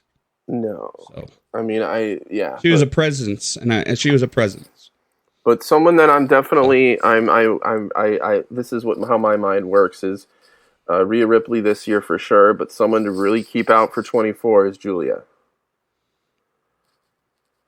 Well, we'll see if she goes to WWE. Right, but just in general, I think Julia is in the honorable mention conversation. Maybe Io Sky, Asuka had a really good year. Bianca Belair. Io Sky was in that mix too. She won her first major championship this year. She showed up to all her matches and put her body on the line. I mean, in crazy ways. The trash can, won Money in the Bank. Money in the Bank. She had a great year too. You go to Japan and there's just more stuff. I mean, Suzu Suzuki is probably the best woman wrestler in the world, in my opinion, right now. She wrestles tonight. I'm going to try to catch that show. But she's also extremely young and got years to go. But she wrestles like she's in her mid 30s. Stardom, so many injuries this year, dude. Tam Nakano got injured. Saya Kamatani got injured. Pretty much like all your main event stars get injured. So that sucked. Micah had a great year there as well. And again, tonight is Suzuki versus Micah. So this match is real big. TJPW, I didn't hear as much. Tony Storm, we didn't mention. Another one who's kind of turned it around. That's true. And become very popular. And when we talk about, in 2024, you got to say, like, Jamie Hayter's been missing all year. We would love to have her on this list. Absolutely. Well, yeah, she hasn't wrestled all year, dude. She's been injured. She's been out. Yeah. She didn't wrestle it all in, and she's British. So, and, I think I'm going to say this too. I wouldn't say she's a wrestler of the year. I think Saraya has done a good job in AEW too. I think she has only so much of a limit, but I think she's done good in her spots. I'll put it that way. Now, I have a question Rhea for Ripley. you. Like, we're on the topic of women's wrestling. Is this the year to invest in Stardom World? No. No, dude. Stardom, I don't see it changing that much. I'd say every year is the year to invest in Stardom World, except that Stardom does that stupid thing New Japan does where their like big shows are just pay-per-views. So it's like, what's the point? You want to watch their pay-per-view a week later? And in fact, most of the shows aren't even live. They put them on the day after. So Stardom World is just not the best product. Right. I mean, that's okay. I'd say the fact that, like, I don't want to stay up late to watch them anyway. Say that again. You glitched out. It's just too much. I don't know if I would necessarily stay up late to watch a Stardom show. So maybe watching the next day is fine. But if I'm going to pay, the price point is probably $8 a month, right? Yeah, and Stardom has the best women's wrestling in the world, but there's some things too. Like, you don't have to cry after every third match. I want to cry. I don't know. Some people like that, but like, just the constant like crying when you win or lose. But hey, maybe the emotion. The other weird thing is like 95% of the fan are men, which is weird. Is it English Japan. Commentary readily available? I can't answer that right now. I don't know because I've only seen it in Japanese. Okay. And I'll probably watch it in Japanese tonight. Fuck, we'll have Walker Stewart. He said he wants to do Stardom. So fuck, have him move to Japan. Start doing Stardom as well. If I'm 21 years old, I would be down to do that. Dude, I'd be like, yo, can I not work for New Japan? Can I work for... Could do it. I mean, I have a wife that's Japanese, and let's do it, bro. We have a podcast, And let me complain to you real quick about wrestlers real quick. This goes out to, first of all, we got our main man, and his name is Hanare. We love Hanare. I'm not talking about Hanare. Okay. I'm talking about these assholes, ELP and Hikuleo. I need to complain about them, okay? Oh. Okay. So they come out and they say, we are willing to do interviews with any podcast. Please message us, right? Okay. They did their run, I saw. So we already had New Japan Wrestler on this show. So having these guys on would be nothing, right? So I go to message ELP, no messages. His messages are closed. Okay, so why would you tell me to message you? So I go to write Hikuleo. Only verified Twitter users may message Hikuleo. I'm not spending $8 a month on Twitter to fucking message people, dude. I already spend $14 a month on our podcast. So I thought that was dirty. Like, hey, message me if you want to talk, but hey, if you don't pay for Twitter, which I get no money for, you don't get to. Does that mean that you could have just commented underneath? Well, it said message me, slide in our DMs. It said. Okay, wow. So, anyways, they did their thing. Props to them. I hope they have a great match. Keeping It Strong style. And I saw them do a couple other random things. I think the only one they were on that I listened to was Keeping It Strong style. Yeah, they did a few things, but they should have been on Wrestling End. That really should have happened. Like, I saw that in the crystal ball, and then it didn't materialize. Okay, that's fine. We're talking about the positives. Next up, Wrestler of the Year. And there's many that you could talk about. Yeah. I mean, there is some people would say CM Punk. Some people would say Cody. Mm-hmm. Cody had a great year. Some people would say Ospreay. Some people would say MJF. I want to say Roman Reigns. Winning. Who says that? Well, he would the WrestleMania main event. Most dominant. He's wrestled like presence, 3 times, right? Yeah, I know. Well, that's a whole other story. But some people would say that. Seth Rollins, people might say, absolutely. I mean, having that championship and LA Knight. LA Knight for getting the key to the city. Maybe he's the best newcomer, by the way. I know, seriously. Calling him a newcomer is kind of funny, though. When right. He is a newcomer, but it's funny. You read the Mox book, and they're talking about doing drugs together, like in the fucking 2003. Ricky Rickerton or something was his name. Sean Ricker. Yeah, L.A. Knight. Yeah. Was that his name? Yeah, that's his shoot name. Sean Ricker or something like that. Keep it to Eli Drake was better. It's way better than Eli Knight. I have L.A. Knight. I don't know what that even means. I like L.A. Knight better than Eli Drake. The only thing is L.A. Knight don't make sense because he's not even from L.A. and he's got a southern accent. Anyway. I don't think he has a and he didn't even accent. show he's up from in Maryland.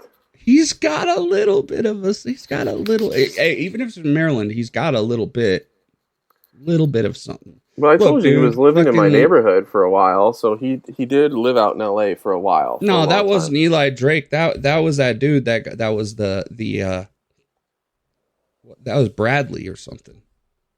No, it was Eli Drake. That was the guy who got fired from WWE. Him too.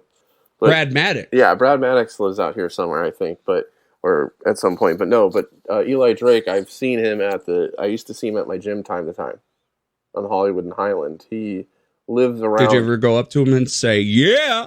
No, I think he was doing NWA at the time. And that makes sense. He was living up by Hollywood and Highland in that area. In a one of the high-rise condos or something. I'm pretty sure. What's the guy who does championship wrestling from California, LA? What's his name again? Well, Dave Marquez? Yeah, I think I've brought this up on the pod before, but I'll bring it up again. If you ever get the chance to see Eli Drake and Dave Marquez in NWA do the promo together, it is so funny, dude. Yeah. It was like for Christmas or something, and he keeps doing the yeah, and then I think he says to Dave Marquez, like, do you want to hold this microphone? And Dave is like, yeah. It's just really funny, goofy the way they do it. That's where he's the shoes of a champion promo. Yeah, Dave Marquez, great. I think he's great. Actually, a great talent. Absolutely. I would hire him in AEW, but he's probably got other shit going on in his life. He is one of the big time. I wouldn't say big time in a way where you think like rich and famous. Is he an investor or what? What is he? I don't. He's basically, and he's a producer, backstage guy for all that United Wrestling from Hollywood, and he's been a part of NWA. And I think he just does a lot of, probably just producer, and he does everything from picking up a camera when he needs to being an on-air kind of. Well, he probably does a lot more than wrestling, bro. Yeah. Either that or he just plays this character of money that he's like has money. Or I've never really seen that, but I know that when we went to the Championship Wrestling from Hollywood event when I took the kids a couple years ago, that he's basically running the show. I bet you he like produces car commercials and shit. Car dealers. Maybe. I mean, I think he might work for like PBS when they go and do interviews at people's houses and stuff like that for documentaries. I don't know. But if you talk to any wrestler that came up in Southern California, from Eli Drake, LA Knight doing the United Wrestling to probably Daniel Bryan when they did the New Japan Dojo, Rocky Romero, the Young Bucks, they're all going to know Dave Marquez. Jack Cartwheel. I know Jack Cartwheel knows Dave Marquez. Yeah, they're all going to know Luchasaurus. They're all going to know Dave Marquez. They're all have some kind of involvement. If you came up in SoCal wrestling, Brody King, whatever, they all know Dave Marquez. So is Dave Marquez your wrestler of the year? No. honorable mention. My wrestler of the year. I hate to base it on just best matches, but Who everyone else chooses. it's got to be Will Ospreay. It's got to be Will Ospreay. It's got to be Will Ospreay. There's no one that's busted. Was he ours last year though? That's like what I'm trying to remember. Probably. Oh shit! I don't have the list for last year. Probably. I mean, I don't see. It's just. It's got to be Will Ospreay. It's not just the matches. It's the aura that he's has become. It's his jumping from promotion to promotion and kicking ass in all these different places, whether it be England or America or Japan or wherever else. It's his. I mean, I don't know if you noticed this, but like when he did All In, like I think he had 2 nights of wrestling before that, dude. Like the guy is a workhorse as well. He has great matches consistently. He really reminds me of like Omega during Omega's heyday. It's like that type of talent. Yeah, I mean, it's pretty. He has just been on a run this year because you're getting to the point where like if you have me and you have a wrestling match with Will Ospreay, it's going to be a match of the year candidate, like plain and simple. Like, yeah, I'm gonna like do a fake elbow. He's gonna do like a triple flip sell to it, and then he's gonna. Yeah, no, the guy can. And I don't like always saying the guy can carry anybody because a lot of people have said that about things like his Jericho match, and some of his offense takes a lot of skill to go with, especially things like, you know, if he's doing an os cutter onto the apron with you, or even a Stormbreaker or the Spanish Fly. I don't think those are necessarily easy to take. No. No. Yeah. So and even his offense is advanced to take. I mean, the guy, he really can do it all. And I can see Ospreay kind of totally just doing whatever Jericho wanted and taking a back seat for the veteran and maybe just kind of keeping his mouth shut and just doing what the vet wanted that day too. Yeah, I mean, I rewatched it yesterday, and dude, Ospreay did some awesome shit. You know, mm-hmm. I mean, yeah, and yeah, of course, it's like, what can you do? What can you do, Jericho? Because they're gonna try to. But Jericho was there with him, and just when in the other matches too. I mean, you have the Omega matches, you have his stuff in England, you have mm-hmm. stuff all over Japan. God, the G1. I mean, it was pretty ridiculous. And I'm just going to be honest that Ospreay also is in my match of the year as well. So, I mean, Ospreay killed it this year, and I don't see anything changing next year, except he will be in a different company. He will, but I think there'll be a little crossover. Hopefully not as little. Dude, he's as with probably going to be champion. I would have. Oh no, I don't. I think it's going to be a lot more because remember, Omega and New Japan were on the outs for like a year or two. Right, but I think a lot of the Omega stuff was with him being injured too. Yeah, for sure. So this is one of those ones where it's like we almost don't have much to say because we've said it all throughout the year. I mean, what can you say besides he's incredible? The athleticism is ridiculous. The crispness. The slapping the leg.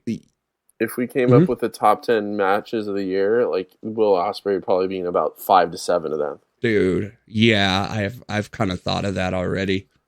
It's like it's gotten crazy. But just continues. You know, this is a wrestler who I don't want to talk about the details of the case or the situation, but he's also a wrestler who got out of kind of being canceled, although I think he was vindicated in a way. I know news came out, but a lot of people hated him for a long time too. He shook it off, I think, just because there wasn't really anything you can really tie him to, other than being kind of a little bit of a dipshit. Well, I thought there was like reports that like, no, that's not true. Not even true. I remember him trying to say like, I'm the good guy, you know, I'm not trying to, but we do make mistakes. I don't know if what happened, but as you said, he kind of just marched forward. Yeah. And I So guess whoever the accuser was really didn't amount to anything anyway. Maybe the things that the problem, and plus I think he also is no longer involved with Davenport that either. group. Yeah, so maybe that just kind of removed him from the whole situation, and maybe a lot of people, I think he's married now with a stepkid, and maybe they've seen the maturity. Yeah.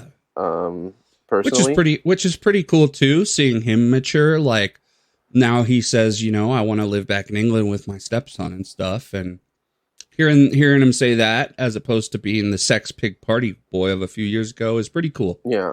So good job, Will Ospreay. 24 should be interesting. Hoping you get over to Japan a little bit more than that partnership has allowed.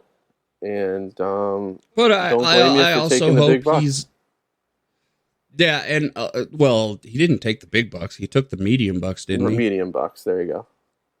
Yeah, took the young bucks. Yeah, not the young bucks, the medium bucks. Yeah. So yeah, and moving on from this, I'll tell you my match of the year. Go for it. It's Ospreay versus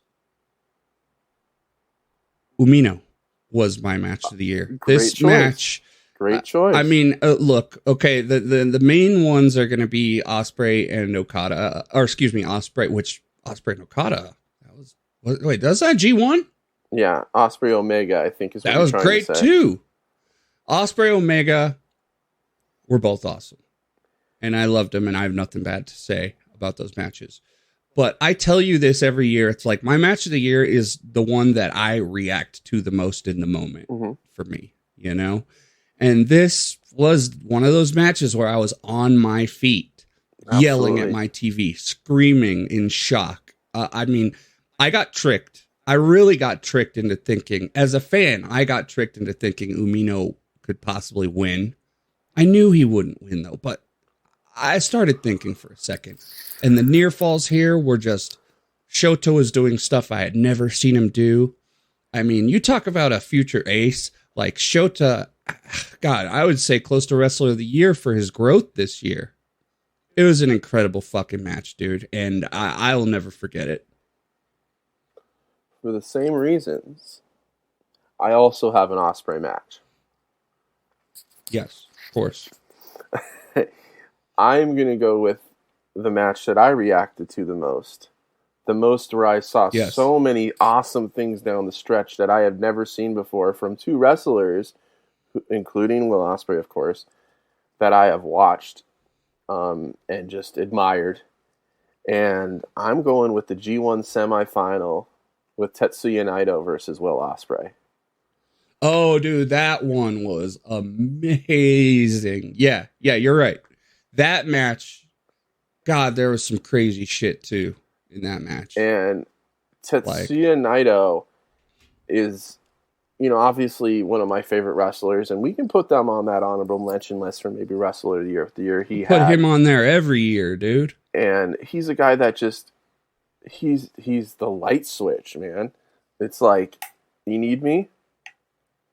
There you go, match of the year. There you go. Well, I'm going to walk away now, and I'm going to talk about my eye being injured, and I'm going to look a little old for a little while, and then I'm just going to put on a flat-out world-class I'm going match. to walk like weird. I'm going to walk kind of like Ishii for a minute here because I'm in pain. And then he reminds me almost of what your Tanahashi was 4 or 5 years ago, where it's like getting old, but always was there to be champion if need be, to do a main event at Wrestle Kingdom if need be. That reversal of was it the Stormbreaker into the DDT or into the Destino or whatever?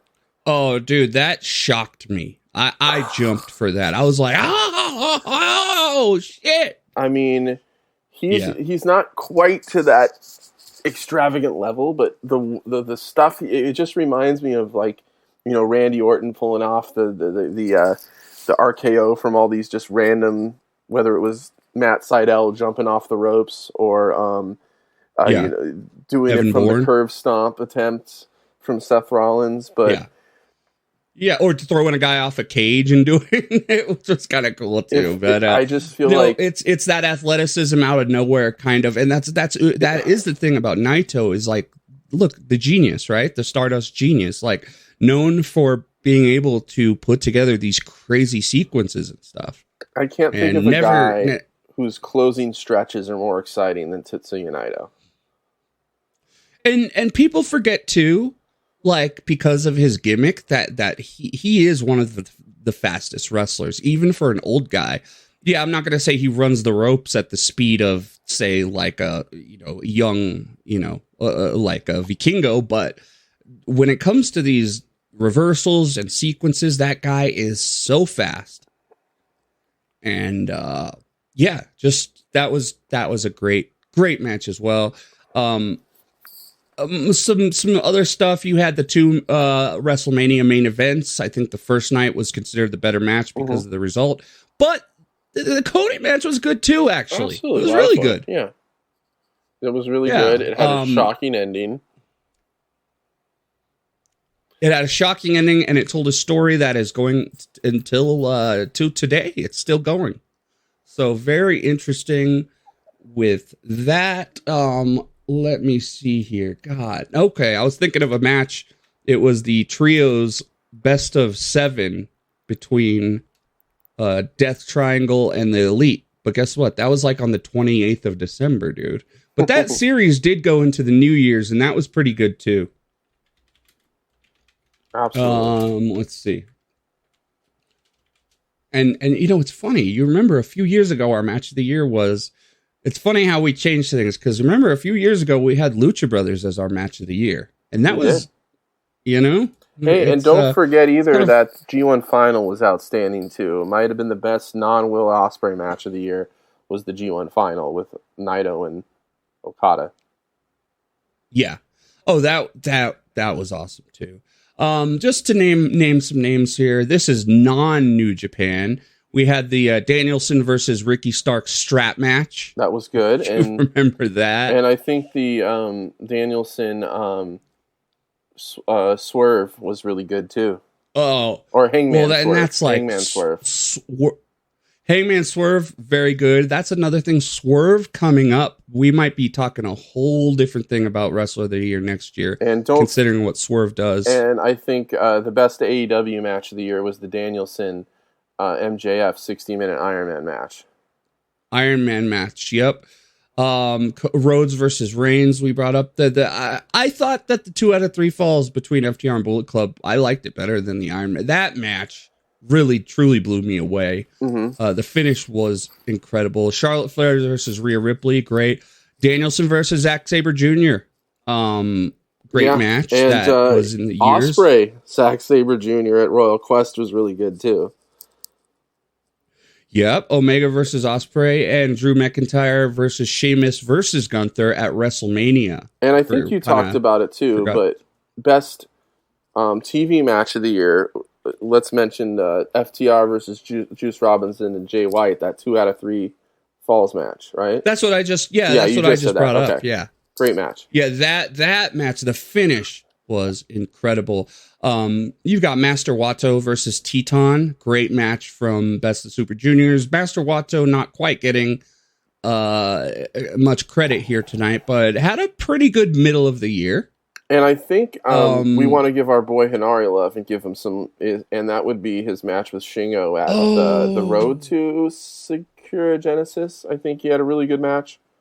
Hinari himself, I think he's had a good year. Yeah, he had a over 5-star match with Shingo on that. Best of the Super Juniors final was great too.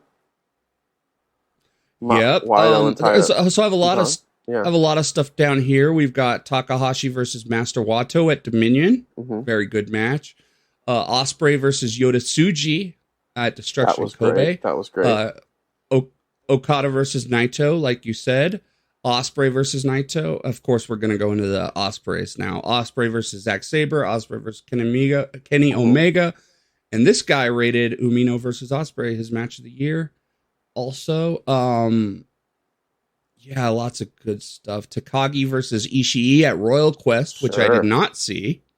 That was good. Mike Damn good. Mike Bailey had a good year in New Japan this year. Mike Bailey at Best of the Super Juniors. Remember that? Yep. He was in the let's see. semifinals with, I think it was Teton. Yeah. Eddie Kingston versus Shingo Takagi. Kito Kiyomiya versus Gabe Kidd. John Moxley versus the Great O'Khan. I wouldn't list that, but that was a pretty cool match. That was fun. That was a lot of fun. Yeah, so much good stuff this year, man, especially from New Japan. But, you know, it's nice because we're used to good stuff from New Japan and AEW. So as we don't watch every TV match in WWE, there's been some cool stuff there, too. I think we both enjoyed the War Games matches, right? Mm-hmm. Those were very good, too. I think we both enjoyed the Royal Rumble, right? Sure. With Cody. So above and beyond, what are we looking forward to next year? I brought up a lot of people. You've got Jamie Hayter. You've got Bandito. We talked about Swerve. Oh, my God. Is he going to be champion next year? Are we going to get that LIJ roll call next week? Oh, we're getting that for sure. Or is Kenta going to come out and bash him in the back of the head while he's doing it? Man, that was wrong. That would be so fucked up. Like it's like again. So, let's see. We've got the Rumble coming up. I guess we have Cody win again, right? CM Punk doing it and taking Rollins. That can happen. That could happen. Do you have LA Knight doing it? LA Knight. I mean, do you have Drew McIntyre? It's really open. Do you have Sheamus? Gunther's probably the best Gunther's probably the best wrestler in WWE right now, in my opinion. I would not be mad at a Gunther Roman Reigns match being the title. But he also holds the Intercontinental title. So then just let him go. Let him have it the whole time. Both long. He doesn't have to lose it. He can defend it on night 2 or night 1. They ain't never doing nothing like that, bro. Hey, they ain't never putting the Intercontinental title in that. Yeah, it's true. Things do change. But that's a way to have him lose, but not lose the title. Next year, also Jay White. Looking forward to a little more Jay White in AEW. Although he's done a lot this year, actually. What do you say to the people who said that, like, once Jay White goes to American wrestling, that's where he'll truly shine? Because what I see is just the same Jay White. I think that if he went to WWE, he might be a little bigger than he is. Because I haven't really liked the booking they've done with him. I think we've talked about it before, and I thought the title match, the title match he had with MJF was just super overbooked, and I don't think he really came out looking too great from it. Well, again, I think he had a pretty good Continental Classic. Yeah, I see it. That's where I didn't see it, unfortunately, because I'm an idiot. But I don't think he came out of that MJF thing looking any better than he did than going into it. And I've never been a fan of the heel stealing the title and walking around with it. Yeah, that was pretty lame. That's pretty lame. Unless I like his alliance with Juice Robinson. I like the Guns, but it just seems Ass Boys. Yeah, it just seems so Kmart Bullet Club, but even the Bullet Club now, to some degree, it seems like the Kmart Bullet Club to what we knew as the Bullet Club. I never thought of them as Kmart Bullet Club. I just thought they were just another Bullet Club. Like I never thought they were a cheap version. We have because Bullet they have Club good at matches. home, kind of thing. When your mom says we have Bullet Club at home, we can do whatever jokes are associated with that, but. And we got Bullet Club at home, honey. You don't need to worry about the real one. Yeah, I'll make you a better Bullet Club at home. That's the thing. I think he could have been a little bigger star in New Japan. I mean, I'm sorry, in WWE. I don't really know what New Japan was going to do with him. I think a lot. Well, there was always the he's going to have the biggest face run in New Japan history. I really think that the whole foreigner thing, the foreigners seem to reach their peak there and then they leave, and there's a reason. I think they flirted with the idea of giving Kenny the keys, and then AEW started. And I really there's look if you ever look at Tokyo sports news, like wrestling of the year and whatever, like white people have never won that, bro. Right, and I think that like, might be part of it. Will Ospreay didn't win it this year. It was Naito that won it. Yeah. Absolutely insane. Yeah, so it's so. And I love Tetsuya Naito as much as anyone. An unwritten rule there. So there's always a glass ceiling to those guys. Now, to be fair too, I've talked to Saito, Fumi Saito, famed Japanese wrestling journalist, about this, and he said that it is politics where they want to represent every Japanese company and have a guy from every Japanese company win something. You get what I'm saying? So it's like the top guy from New Japan's going to win this, then the top guy from Asia, all Japan's going to win this. You get what I'm saying? Yeah.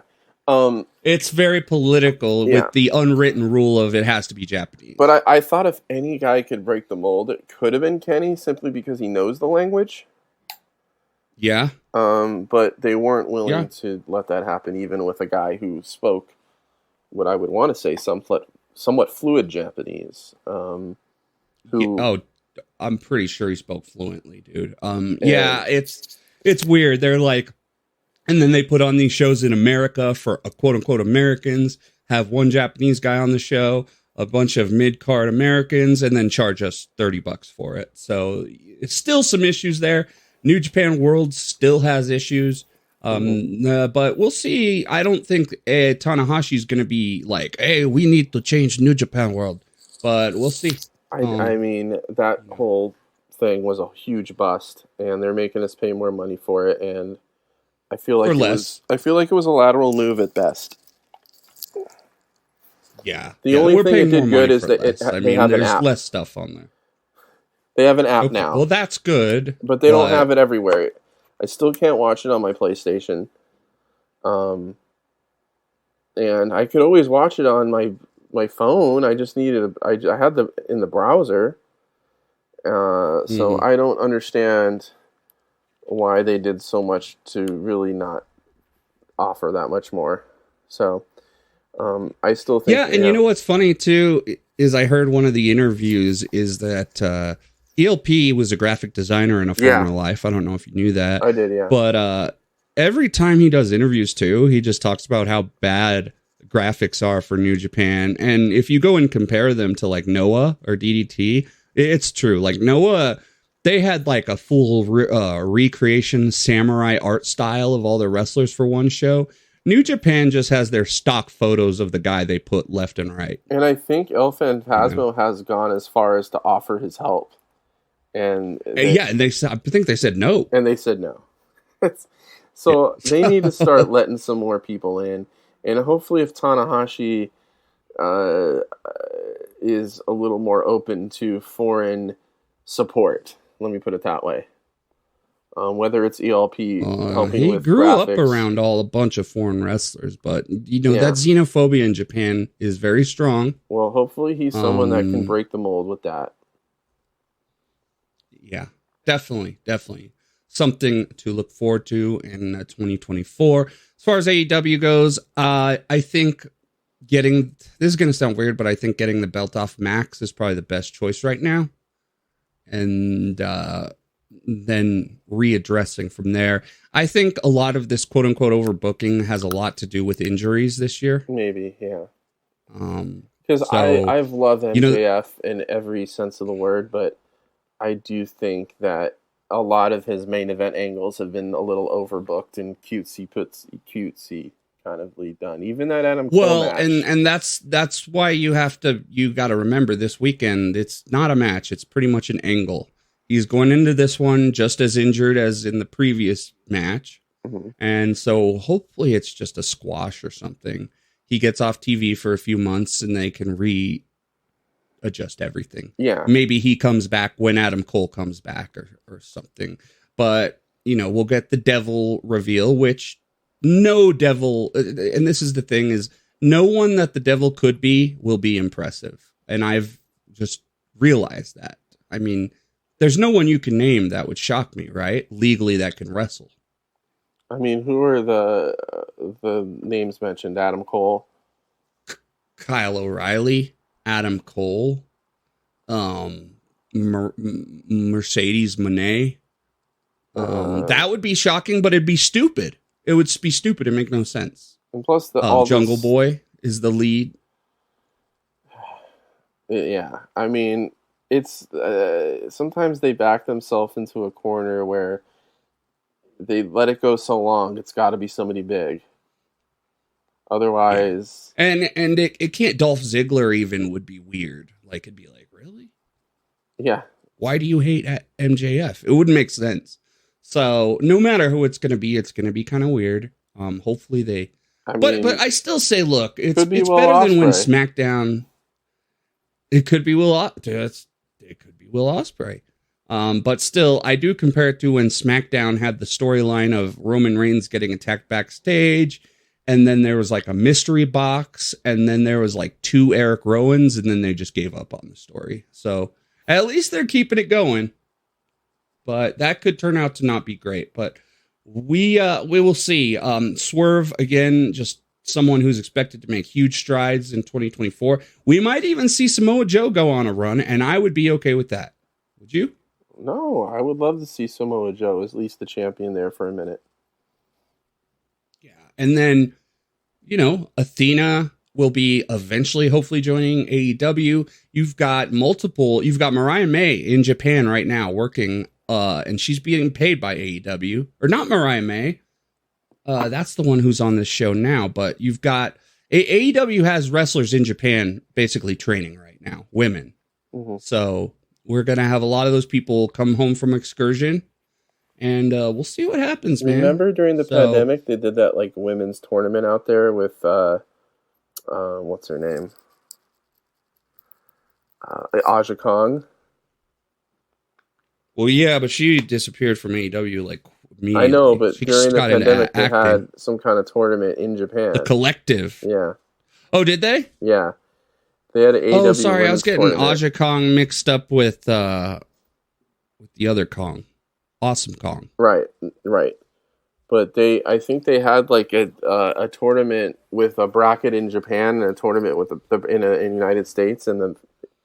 Oh, they did do something like that. You're right. Yeah, because it was like TJPW. They had a match, and then I remember that. Why are you bringing it up? Are you saying they should do that again? They should, yeah. That would be fun. We're just talking about how AEW has women wrestlers in Japan right now. That's why I brought it up. Yeah, I don't know what their relationship looks like with Tokyo Joshi right now. It doesn't seem to be as good as it used to be. We'll see. I would think that you'd want that Stardom relationship because you're already good with Bushiroad and New Japan. But that's something to look forward to in 2024. Or if they say, hey, we're here to make homegrown women. We're not here to pull in a bunch of foreigners, So surely that's what they want, right? They want all these women to be homegrown talents but that takes time. So yeah, they had it. What was it called? I'll tell you the title of it. Of course, there's a commercial here. It was the AEW Women's Championship Eliminator Women's Breakout Tournament. I think they're doing one now. And it was 2 years ago. Yeah, AEW Women's World Champion Eliminator Tournament, and they had a bracket of it in Japan. Ah. Okay. Which had a lot to do with the pandemic also, right? Had a lot to do with what? The pandemic also. Yeah, it did. So they had I see the bracket right here.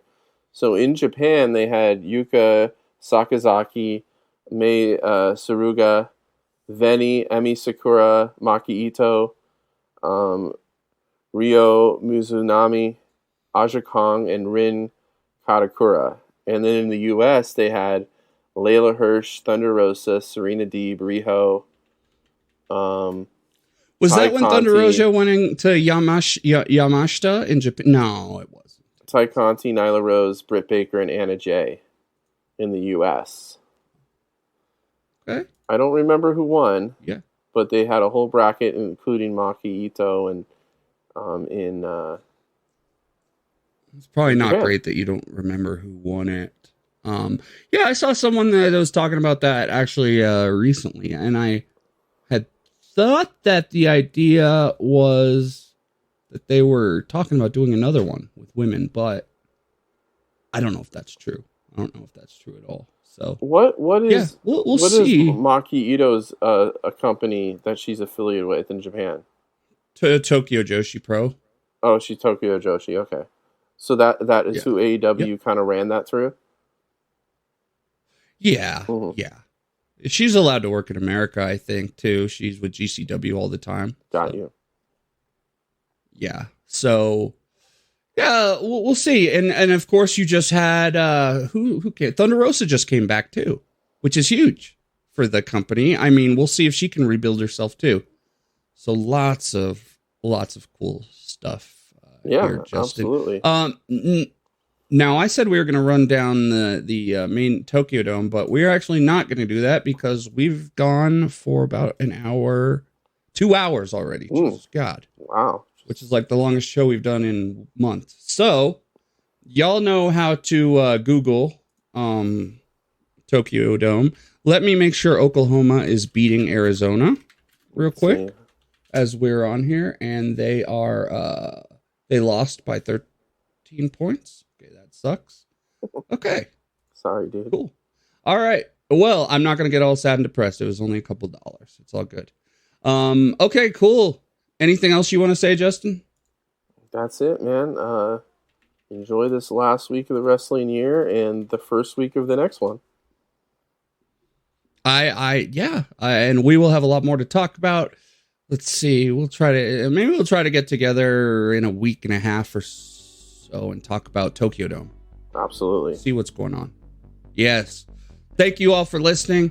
We appreciate you guys. If you listen to this point, and you know what? We'll have some sponsors on here pretty soon. Maybe in the next 3 or 4 years. Yes. All right. Have a good one, Justin, and have a good one, listeners. And we will see you guys later.